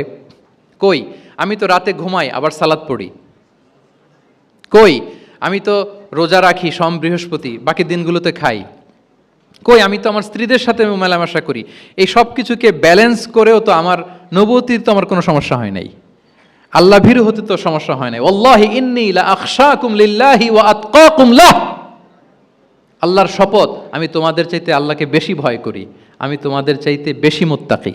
তারপরেও এরকম ব্যালেন্সড লাইফ লিড করাতে আমার তো কোনো সমস্যা হয় নাই, তোমাদের কেন সমস্যা হলো, তোমরা এটা কোথায় পেলে? ফামান রাগিবা আন সুন্নতি ফালাইসা মিন্নি, জেনে রাখো আমি যে স্ট্যান্ডার্ড ঠিক করে দিয়েছি এটাই সর্বশ্রেষ্ঠ ইবাদত, এর বাইরে যে কেউ যদি কিছু করে আমার সুন্নতের বাইরে, সে আমার দলভুক্ত হতে পারবে। সুবহান। এরকম যখন ধমক দিয়ে শাসিয়ে দিলেন, যেই 3 জন সাহাবী এই কথা বলছিল ওনারা তো শুধরে গেলেন, ওনারা তো টের পাচ্ছেন যে এগুলো আমাদের কি বলতেছে, ওনারা টের পাচ্ছেন না, শুধরে গেলেন, আর বাকিরা সতর্ক হয়ে গেলেন। আল্লাহু আকবার। সো এটা হচ্ছে কারেক্ট করার নিয়ম। এখন আমরা কি করি, কেউ একটা ভুল করলে তখন তাকে ধরি, তার 14 পুরুষ নিয়ে কথা বলি, তার ব্যাপারে যদি আমার কোনো তিক্ত অভিজ্ঞতা থাকে, ঝাল মেটানোর একটা সুযোগ পেলাম, আমি ঝাল মেটাই, তাকে ছোট করি, হেয় করি, হেন কোনো কথা নাই যে আমি বলি না। একটাও কি রাসূল সাল্লাল্লাহু আলাইহি ওয়াসাল্লামের সুন্নাহর মধ্যে পড়ে বলেন তো? না। তাহলে মন গড়া পদ্ধতিতে আমরা কাউকে সংশোধন করতে চাচ্ছি না, আর এইভাবে করলে সংশোধন হবেও না। সে মানবিক কারণেই তার ইগোইস্টিক প্রবলেম চলে আসবে যে সে আমাকে ছোট করলো, আমার নাম ধরে সে এত মানুষের সামনে অপমান করলো, সে হয়তো শুধরানোর যে রাস্তাটা ছিল ওইটাও বন্ধ হয়ে গেল। ঠিক কিনা বলেন? তাহলে রাসূল সাল্লাল্লাহু আলাইহি ওয়াসাল্লাম এইভাবে শুধরাতেন। আর তামিম ফি তাসওয়িবিল আখতা, কারো ভুল শুধরাতে গেলে ইন জেনারেলি শুধরাতেন, যাদের শুধরানোর তারা শুধরে যেত, বাকিরা সতর্ক হয়ে যেত। আচ্ছা, আরেকটা পদ্ধতি ছিল ক্লিয়ার মিসকনসেপশন। কারো মিসকনসেপশন থাকলে রাসূল সাল্লাল্লাহু আলাইহি ওয়াসাল্লাম এটা ক্লিয়ার করে দিতেন। এক সাহাবী মনে করতেন ভালো জামা পরলে বুঝি অহংকার হয়। তিনি খুব সুন্দর ছিলেন দেখতে, খুব ভালো পোশাক পরিচ্ছদ পরতে পছন্দ করতেন। তিনি একবার বললেন, ইয়া রাসূলুল্লাহ, ভালো পোশাক পরলে কি অহংকার হয়? রাসূল সাল্লাল্লাহু আলাইহি ওয়াসাল্লাম বললেন, না। ইয়া রাসূলুল্লাহ, আমি ভালো জুতা পরতে পছন্দ করি, এটা কি অহংকার হয়? না, এটা অহংকার হয় না। আমি মানুষকে খুব খাওয়াতে পছন্দ করি এবং আমি চাই আমার চেয়ে যেন কেউ এটা এই কাজে আগাতে না পারে, আমিই খাওয়াবো, এটা কি অহংকার? রাসূল সাল্লাল্লাহু আলাইহি ওয়াসাল্লাম বললেন, না, এটা অহংকার না। অহংকার হচ্ছে আল কিবরু বাতারুল হাক্কি ওয়া গামতুন নাস। অহংকার হচ্ছে সত্যকে প্রত্যাখ্যান করা আর মানুষকে তুচ্ছ-তাচ্ছিল্য করা। সুবহানাল্লাহ। তাহলে এই যে মিসকনসেপশন, সে ভাবছে ভালো পোশাক পরলে এটা অহংকার হয়ে যায়, ভালো জামা পরলে অহংকার হয়ে যায়, এগুলোতে অহংকার হয় না, বরং অহংকার হয় সত্যকে প্রত্যাখ্যান করলে আর মানুষকে তুচ্ছ-তাচ্ছিল্য করলে। তাহলে এই জাতীয় মিসকনসেপশন ইন দ্য সোসাইটি, এটাকে তিনি ক্লিয়ার করে দিতেন। আচ্ছা, প্র্যাকটিক্যালি শেখানোর চেষ্টা করতেন। কি করতেন? প্র্যাকটিক্যালি। আচ্ছা, আর কয়েক মিনিটের মধ্যে আমরা শেষ করে দেব। যেটাকে প্রায়োগিক শিক্ষা, ব্যবহারিক শিক্ষা, অজু করে দেখাতেন, এইভাবে অজু করতে হয়। সালাত পড়ে দেখাতেন, সল্লু কামা রাআইতুমুনি উসাল্লি। সালাত তো হচ্ছে আল আমাল আল মুতাওয়ারাস, এই উম্মার অবিচ্ছিন্ন কর্মধারা। সালাত জিবরিল আলাইহিস সালামকে শিখিয়েছেন আল্লাহ, রাসূল সাল্লাল্লাহু আলাইহি ওয়াসাল্লামকে শিখিয়েছেন জিবরিল আলাইহিস সালাম, রাসূল সাল্লাল্লাহু আলাইহি ওয়াসাল্লাম শিখিয়েছেন সাহাবীদেরকে। এইভাবে অবিচ্ছিন্ন কর্মধারা, আরবিতে বলে আল আমাল আল মুতাওয়ারাস। এবং রাসূল সাল্লাল্লাহু আলাইহি ওয়াসাল্লাম বলতেন, সল্লু কামা রাআইতুমুনি উসাল্লি, আমাকে যেমনি সালাত পড়তে দেখো এইভাবে পড়ো। হজের ক্ষেত্রেও বলেছেন, খুদু আন্নি মানাসিকাকুম, হজের বিধানকে দেখে নাও। একবারই তো হজ করেছেন, হাতে কলমে প্র্যাকটিক্যাল গাইডলাইন দিয়ে শিখিয়েছেন। এবং সাহাবারা ভুল করে কিনা মাঝে মাঝে শুনতেন, যেটাকে আরবিতে বলে কেরাতু তিলমিদা আলা শেখ। আব্দুল্লাহ ইবনে মাসউদ রাদিয়াল্লাহু তাআলা আনহুকে রাসূল সাল্লাল্লাহু আলাইহি ওয়াসাল্লাম একবার বললেন, আব্দুল্লাহ একটু তেলাওয়াত করো তো। তিনি বললেন, আকরাউ আলাইকা ওয়া আলাইকা উনজিল, হে নবী, আমি আপনার সামনে দাঁড়ায় তেলাওয়াত করব, আপনার উপর কোরআন নাজিল হয়। রাসূল সাল্লাল্লাহু আলাইহি ওয়াসাল্লাম বললেন যে ইন্নী উহিব্বু আন আসমাআহু মিন গায়রি, হে আব্দুল্লাহ ইবনে মাসউদ, আমি কোরআন তেলাওয়াত তোমাদেরকে শোনাতে যেমনি পছন্দ করি, তোমরা কেউ পড়বা আর আমি শুনবো, এটাও খুব পছন্দ করি। কারণ উনি প্ল্যান করে রাখছেন আব্দুল্লাহ ইবনে মাসউদ কি হবেন, তিনি কিছুদিন পরে উম্মার শিক্ষক হবেন। ওইখানে আবার ভুলটুল করে ফেলেন কিনা উনি জাজ করতেছেন। তখন আব্দুল্লাহ ইবনে মাসউদ রাদিয়াল্লাহু তাআলা আনহু সূরা নিসা তেলাওয়াত করে শোনালেন। তাহলে রাসূল ইসলামের একটা পন্থা ছিল, তিনি শুনতেন আবার শোনাতেন। কি করতেন? শুনতেন, শোনাতেন। প্রতি রমাদানে যতটুকু কোরআন নাজিল হয়েছে তিনি জিবরিল আলাইহিস সালামকে শোনাতেন, আবার জিবরিল আলাইহিস সালাম পুরো কোরআন রাসূল সাল্লাল্লাহু আলাইহি ওয়াসাল্লামকে শোনাতেন। এটা ছিল একটা টেকনিক। আচ্ছা, রাইটিং মেথড, আমরা যেমনি লেখি, অ্যাসাইনমেন্ট, প্রেজেন্টেশন, লেখার মাধ্যমে জ্ঞান বিতরণ, জ্ঞান অর্জন, এটা কম ছিল। আমি আগেই বলেছি মেইনলি ছিল oral based and Q and A based, কিন্তু লেখাজোখা যে ছিলই না তা না, লেখা জানতো। হাতে গোনা অল্প কিছু সাহাবী মক্কায় লিখতে জানতেন, পড়তে জানতেন। মদিনাতেও ইহুদিরা জানতো, কিন্তু অন্যান্যরা, আরবরা, তাদের মধ্যে লেখার যে কালচার এটা ওইভাবে গড়ে ওঠেনি, জানতেন অল্প সংখ্যক লোক। যেমন ওহী লেখক সাহাবী ছিলেন ইবনে কাসিরের বর্ণনা মতে 23 জন। কয়জন? ওনারা খেজুর গাছের ছালে, পাথরে, চামড়ায়, প্রাণীর চ্যাপ্টা হাড়ের মধ্যে কোরআন লিখে রাখতেন। এবং রাসূল সাল্লাল্লাহু আলাইহি ওয়াসাল্লাম কোরআন ছাড়া অন্য কিছু ওনার কাছ থেকে যেন লিখে রাখা না হয় এই মর্মে আদেশ জারি করেছেন, লা তাকতুবু আন্নি গায়রাল কোরআন ওয়া মান কাতাবা আন্নি গায়রাল কোরআনি ফালইয়ামহু, কোরআন ছাড়া কিছু লিখো না। তাহলে কোনটা আমার কথা আর কোনটা আল্লাহর কথা মিক্স আপ হয়ে যাবে। কিন্তু কোরআন যখন অধিকাংশ রেকর্ডেড হয়ে গেল, তখন তিনি হাদিস সংরক্ষণের জন্য, লেখার জন্য পারমিশন দিয়ে দিলেন। যেমন মক্কা বিজয়ের ভাষণের পরে ইয়ামান থেকে আসা এক লোক আবু শাহ বলতেছে, ইয়া রাসূলুল্লাহ, আপনার ভাষণটা আমার একটু লিখে দিলে ভালো হয়। কি দিলে? লিখে দিলে। রাসূল ইসলাম সাহাবাদেরকে বললেন, উক্তুবু লি আবি শাহ, ঠিক আছে, এই ইয়ামানি ভিজিটর, তাকে আমার ভাষণটা তোমরা লিখে দাও। তাহলে এই লেখার পদ্ধতিটা খুব কম ছিল। রাসূল ইসলাম নিজে লিখতেন না, কাতেবে ওয়াহিদের দিয়ে লেখাতেন, কোরআন লেখাতেন। সপ্তম হিজরিতে যখন সুপার পাওয়ারদেরকে চিঠি লিখিয়েছিলেন, কাতেবে ওয়াহিদদেরকে দিয়ে চিঠি লিখিয়েছেন, এটা রাসূল ইসলাম করতেন। আচ্ছা, সফট স্কিল ডেভেলপমেন্টের ব্যাপারে রাসূল ইসলাম উদ্বুদ্ধ করেছেন। লার্নিং ফরেন ল্যাঙ্গুয়েজ, যেটা কমিউনিকেশন স্কিল, ভাষা জানা, এটা খুব জরুরি। আরবি, ইংরেজি, বাংলা 3টা ভাষা জানেন কে কে দেখি ছাত্রদের মধ্যে? প্যারালাল, লাইক নেটিভ আর নেয়ার নেটিভ 5-7 জন আছে না? ল্যাঙ্গুয়েজ আরো ভালো জানতে হবে। আরবিতে একেবারে ফ্লুয়েন্ট হইতে হবে, ইংরেজিতে ফ্লুয়েন্ট হইতে হবে। এই 2টা ল্যাঙ্গুয়েজ যদি আপনার হাতে থাকে, you can win the world for sure, I am telling you. গোটা বিশ্ব আপনি জয় করে ফেলতে পারবেন। তাহলে আইআইইউসি তো এটার একটা সেন্টার, খুব চমৎকার সুযোগ এখানে আছে আরবিতে মাস্টার হওয়া, ইংরেজিতে মাস্টার হওয়া। তাহলে সফট স্কিল ডেভেলপমেন্টের ব্যাপারে রাসূল সাল্লাল্লাহু আলাইহি ওয়াসাল্লাম উৎসাহিত করেছেন। কিভাবে? ইহুদিরা যখন চিঠি লিখতো, কোন ভাষায় লিখতো জানেন? হিব্রু ভাষায়, হিব্রু ল্যাঙ্গুয়েজে। এখন এইটা বোঝার জন্য রাসূল সাল্লাল্লাহু আলাইহি ওয়াসাল্লাম এক ইহুদিকে হায়ার করতে হইতো, যে তুমি একটু পরে বলো তো ওরা কি লিখলো। আচ্ছা, এটা লিখছে। এর বিপরীতে রাসূল যখন আবার চিঠি লিখবেন, তখন এক ইহুদিকে ডাকতে হইতো যে আমি বলতেছি আরবিতে, তুমি এটা হিব্রুতে ট্রান্সলেট করে পাঠাও। তো যেহেতু ইহুদিরা বিশ্বাসঘাতকতার অনেকগুলো ইনসিডেন্ট আছে, ট্রেচারি, বিট্রেয়াল ইনসিডেন্ট অনেকগুলো আছে, রাসূল সাল্লাল্লাহু আলাইহি ওয়াসাল্লাম বললেন আমি ইহুদিদেরকে বিশ্বাস করতে পারি না, কারণ একজনটা নিয়ে আসলাম, চিঠি একটা লিখছে একটা, সে অর্থ শোনাইলো আরেকটা। আমি বললাম লিখতে একটা, সে বিশ্বাসঘাতকতা করে লিখে দিল আরেকটা, তাহলে ঝামেলা হয়ে যাবে না? রাসূল সাল্লাল্লাহু আলাইহি ওয়াসাল্লাম তিনি যায়েদ ইবনে সাবিত রাদিয়াল্লাহু তাআলা আনহুকে বললেন যে তুমি এই হিব্রু ল্যাঙ্গুয়েজ শিখবা, শিখে আমার পক্ষ থেকে অন বিহাফ অফ মি তুমি জুইশদেরকে চিঠি লিখবা, ওদের চিঠি আসলে তুমি আমারে পড়ে শোনাবা। ইন্নী লা আমানু আলা ইয়াহুদ ফি কিতাবি, আমি ইহুদিদেরকে বিশ্বাস করি না। রাসূল সাল্লাল্লাহু আলাইহি ওয়াসাল্লাম যখন ওনাকে অ্যাসাইন করলেন এবং দোয়া করলেন, রাসূল সাল্লাল্লাহু আলাইহি ওয়াসাল্লামের দোয়ার বরকতে উনি বলেন যে 15 দিন যেতে না যেতে I became master in Hebrew within 15 days. 15 দিন যেতে না যেতে আমি হিব্রু ভাষায় পণ্ডিত হয়ে গেলাম। এরপর থেকে যত চিঠি ইহুদিদের কাছে লেখা প্রয়োজন হতো, আমি যায়েদ ইবনে সাবিত লিখে দিতাম, এবং হিব্রুতে চিঠি আসলে আমি অনুবাদ করে দিতাম। তাহলে দেখেন রাসূল সাল্লাল্লাহু আলাইহি ওয়াসাল্লাম কিন্তু এই কমিউনিকেশন স্কিল ডেভেলপমেন্ট করার জন্য, যেটাকে সফট স্কিল আমরা বলি, ইন্সপায়ার করেছেন না? তাহলে ল্যাঙ্গুয়েজ শিখবেন আপনারা, কি বলেন? শুধু আরবি ইংরেজি না, পারলে জাপানিজও শিখেন, চাইনিজও শিখেন, অনেক কাজে লাগবে। অ্যাটলিস্ট অ্যারাবিক অ্যান্ড ইংলিশ, ইনশাল্লাহ বলেন। সবাই বলেন নাই? মাশাআল্লাহ, তাবারাকাল্লাহ। আমার সময় বোধহয় শেষ হয়ে আসছে না? আমার 1টা পর্যন্ত সময় দেওয়া হয়েছিল, আর 1 মিনিট বাকি। ঠিক আছে, আমি শেষ করে দিচ্ছি। রিজনিং, মারিফাতুল ইল্লাহ, শুধু একটা লিগ্যাল অপিনিয়ন জানিয়ে রাসূল সাল্লাল্লাহু আলাইহি ওয়াসাল্লাম ক্ষান্ত হতেন না। কেন এটা হালাল, কেন হারাম, রিজনিং শিখিয়েছেন তিনি। এটা দীর্ঘ আলোচনা, ফিকহের আলোচনা, ওইদিকে যাব না, জাস্ট বলে রাখলাম পয়েন্টগুলো। ইমোশনাল ইন্টেলিজেন্স তিনি ইউজ করেছেন শিক্ষাদানের ক্ষেত্রে, অর্থাৎ আবেগ অনুভূতিকে নাড়িয়ে দিয়ে ছাত্রকে ইমোশনাল বানিয়ে তারপরে মেসেজ দেয়া।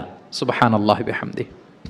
এক যুবক এসে বললেন, ইয়া রাসূলুল্লাহ ইযান লি বিজিনা, হে নবী আপনি আমাকে জিনার অনুমতি দিন, জিনার অনুমতি দিন। ফাআকবালাল কওমু আলাইহি ফাজাজারুহু মাহমাহ, সাহাবারা ধমকাতে লাগলো, এই বেয়াদব, লজ্জা শরমের মাথা খেয়ে কি বলো এগুলো তুমি নবীর সামনে, জিনার অনুমতি দাও।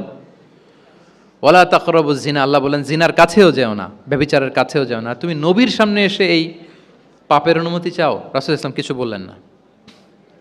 একটু পরে যুবককে ডেকে বললেন, আতুহিব্বুহু লিবনাতিক, আচ্ছা তুমি যে জিনার অনুমতি চাইলে তোমার কন্যার সাথে কেউ এরকম আচরণ করুক, এটাকে তুমি পছন্দ করবে?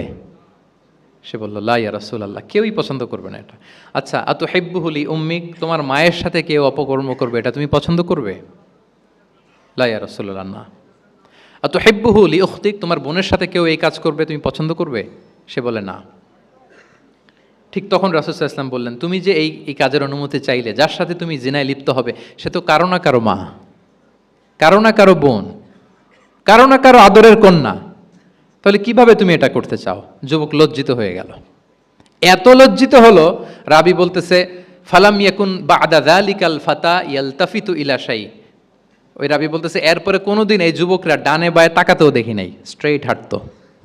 সুবহানাল্লাহ। রাসূল ইসলাম দোয়া করেছিলেন তার জন্য, আল্লাহুম্মা গফির যামবাহ ওয়া তাহহির কলবাহ ওয়া হাসসিন ফারজাহ, আল্লাহ তুমি তার গুনাহ মোচন করো, পাপ মোচন করো, আল্লাহ তুমি তার অন্তরকে পরিশুদ্ধ করো, আল্লাহ তুমি তার চরিত্রকে নিষ্কলুষ করে দাও। নবীর দোয়ার বরকতে চিরজীবনের জন্য নিষ্কলুষ পবিত্র তিনি হয়ে গেছেন। তাহলে দেখেন, তাকে অন্যভাবে বুঝাইলে হয়তো কাজ হইতে না, যখন তার নিজের উপর দিয়ে বোঝানো হলো, তোমার বোনের সাথে যদি হয়, তোমার মেয়ের সাথে যদি কেউ এটা করে, তুমি মেনে নিতে পারবা? এটাকে বলে ইমোশনাল ইন্টেলিজেন্সকে কাজে লাগিয়ে মানুষের আবেগ অনুভূতিকে নাড়িয়ে দিয়ে, teaching by touching the heart, teaching by touching the emotions, মানুষের ইমোশনে টাচ করে যখন আপনি শিখাবেন, ওই শিক্ষা সে জীবনেও ভুলবে, ওই যে শুদ্ধাচার আসবে, ওই যে আত্মশুদ্ধি হবে। ওরে ইবনে আবি সালামা তিনি বলেন, একবার রাসূল সাল্লাল্লাহু আলাইহি ওয়াসাল্লামের কোলে বসে, ছোটবেলায় কোলে বসার সৌভাগ্য আমার হয়েছিল।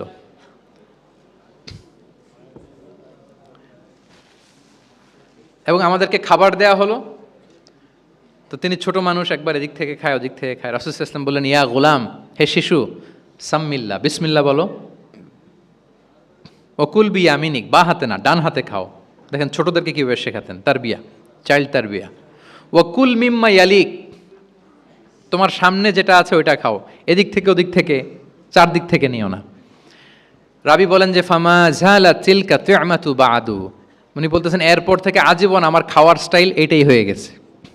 নবীর ওই কথা আমার কানে ঘন্টার মতো বাজে, খাওয়া শুরু করলেই আগে আমি বিসমিল্লাহ বলি, ডান হাত দিয়ে নেই, আর আমার সামনে যেটা আছে ওইটা থেকে খাওয়া শুরু করি।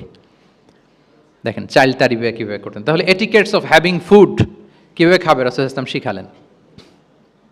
আপনারা জানেন যে হাশিমি খানদান, মানে বনু হাশিমদের জন্য জাকাতের সম্পদ খাওয়া, রাসূল ইসলামের বংশের জন্য জাকাতের সম্পদ খাওয়া হারাম। তো একবার জাকাতের সাদাকার খেজুর ছিল স্তূপ করা, রাসূল ইসলামের নাতি হাসান রাদিয়াল্লাহু তাআলা আনহু, ছোট্ট মানুষ, এসেই ওই খেজুর নিয়ে খেতে আরম্ভ করল। দূর থেকে রাসূল ইসলাম দেখে বললেন, কেখ কেখ এরমি বিহা। কেখ কেখ মানে আমরা বাংলা যেটাকে ওয়াক্থু, ওয়াক্থু মানে থু মেরে ফেলে দাও। এটা বলে তিনি হাসান রাদিয়াল্লাহু তাআলা আনহুর মুখ থেকে খেজুরটা বের করলেন আর বললেন, আলা তা'লাম আন্না লা না'কুলু সাদাকা, মানে নানা ভাই, আদরের নানা ভাই, তুমি কি জানো না আমরা সাদাকার সম্পদ খেতে পারি না, তাড়াতাড়ি ফেলে দাও। মুখ থেকে টেনে যে খেজুরটা নিয়েছিলেন হাসান রাদিয়াল্লাহু তাআলা আনহু, সেটাকে রাসূল সাল্লাল্লাহু আলাইহি ওয়াসাল্লাম বের করে দিলেন। তাহলে এখানে কনসেপ্ট অফ হালাল এন্ড হারাম ছোটবেলা থেকেই নানা ভাইকে উনি ক্লিয়ার করে দিচ্ছেন। আব্দুল্লাহ ইবনে আব্বাস রাদিয়াল্লাহু তাআলা আনহু রাসূল সাল্লাল্লাহু আলাইহি ওয়াসাল্লামের কি ছিলেন সম্পর্কে বলেন, কি ছিল? সবাই বলেন আওয়াজ করে।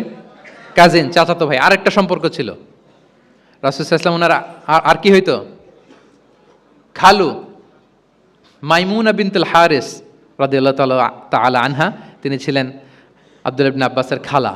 আর যেহেতু রাসূল ইসলাম বিয়ে করেছিলেন, ফলে রাসূল ইসলাম ওনার সম্পর্কের আরেক সম্পর্কে কি হয়? খালু।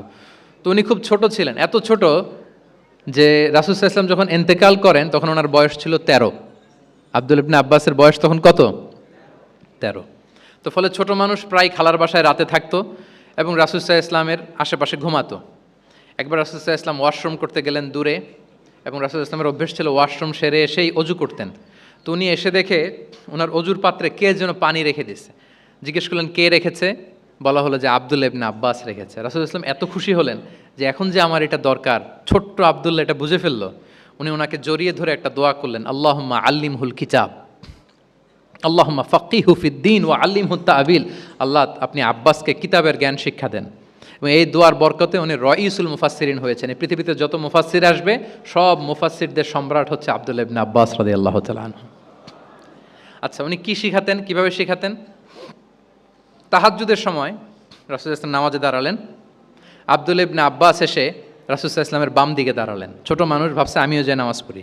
আচ্ছা বলেন তো, যদি দুইজন হয় নামাজে, একজন ইমাম আরেকজন মুসল্লি, মুসল্লি ইমামের কোন দিকে দাঁড়াবে? কিন্তু আব্দুল্লাহ ইবনে আব্বাস দাঁড়াইছে কোন দিকে? বাম দিকে, কারণ উনি ব্যাপারটা জানেন না। তখন রাসূল ইসলাম কি করলেন? হাত দিয়ে টেনে পিছন দিয়ে এনে ডান দিকে নিয়ে আসলেন।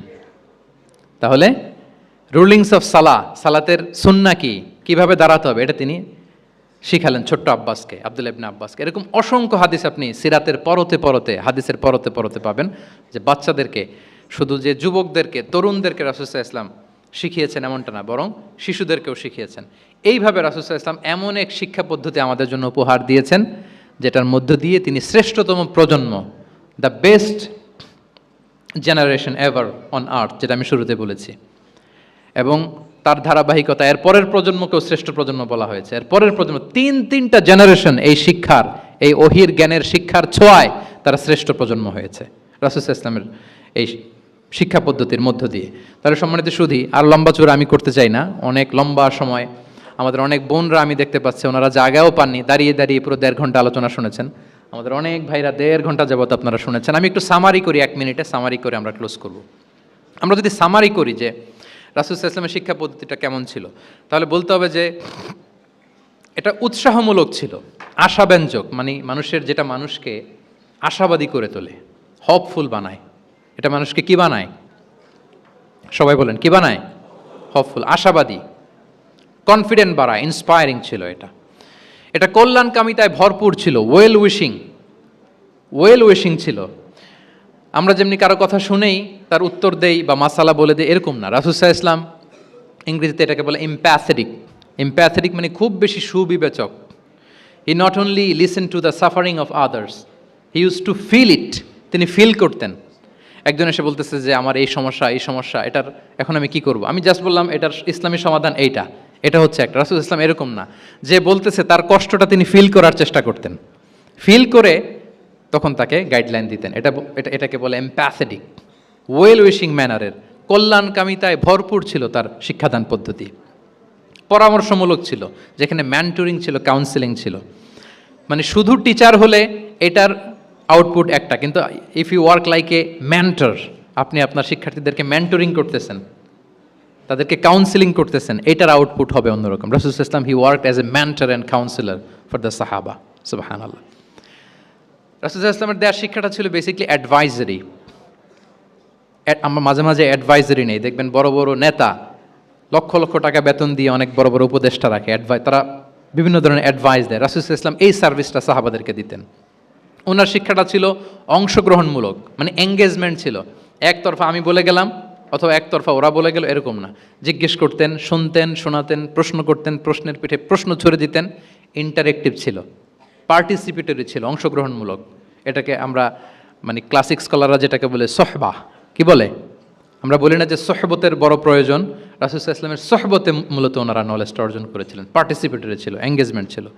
এবং আমরা উল্লেখ করেছি যে Q&A বেস ছিল, প্রশ্নোত্তরমূলক, ওরাল ছিল, যৌক্তিক ছিল, র্যাশনাল, রিজনিং শিখাতেন। কেন এটা হালাল, কেন হারাম, কেন এটা ডুজ অ্যান্ড কেন এটা ডোন্টস, এটা রাসূল সাল্লাল্লাহু আলাইহি ওয়াসাল্লাম বলেছেন। এবং হি use two prioritise the youth in training and grooming. বিশেষ করে বয়স্ক সাহাবাদের থেকে যুবকদেরকে বেশি প্রায়োরিটি দিতেন তালিমের ক্ষেত্রে, তারবিয়ার ক্ষেত্রে, কারণ তারাই উম্মাকে লিড দেবে। তারাই কি উম্মাকে লিড দেবে। এই যে এখানে যারা বসে আছেন, আমার তো মনে হয় বয়স 25 থেকে 30, এর আগেই বেশিরভাগ। সো আপনাদেরকে লিড দিতে হবে আগামীর বাংলাদেশে, ঠিক কি না? এই জন্য রাসূল সাল্লাল্লাহু আলাইহি ওয়াসাল্লাম বাছাই করে করে কোন সাহাবীর কি ধরনের যোগ্যতা আছে এবং ইসলামের জন্য এটা কিভাবে কাজে লাগতে পারে, ওইভাবে সাহাবীদেরকে তিনি গাইড করতেন। এবং সেটার ফলাফল তো আমরা দেখেছি, খয়রুল কুরুনি করনি সুম্মাল্লাযীনা ইয়ালুনাহুম সুম্মাল্লাযীনা ইয়ালুনাহুম। এই ওহির জ্ঞানের স্পর্শে, এই শিক্ষার, এই তালিমের স্পর্শে তারা শ্রেষ্ঠ প্রজন্ম হয়েছেন। এবং তারপরের প্রজন্ম, তিনটা প্রজন্মকে তিনি শ্রেষ্ঠ প্রজন্ম বলে ঘোষণা দিয়েছেন। আমি আর দীর্ঘায়িত করব না। আমরা যদি রাসূল সাল্লাল্লাহু আলাইহি ওয়াসাল্লামের আনিত এই শিক্ষা পদ্ধতি আমাদের শিক্ষা ব্যবস্থার মধ্যে ইনক্লুড করতে পারি, তাহলে আমরাও আমাদের প্রজন্মকে ওইরকম শ্রেষ্ঠ প্রজন্ম হিসেবে গড়ে তুলতে পারবো ইনশাআল্লাহ বিইذনিল্লাহ। আওয়াজ করে সবাই পড়ে ইনশাআল্লাহ বিইذনিল্লাহ।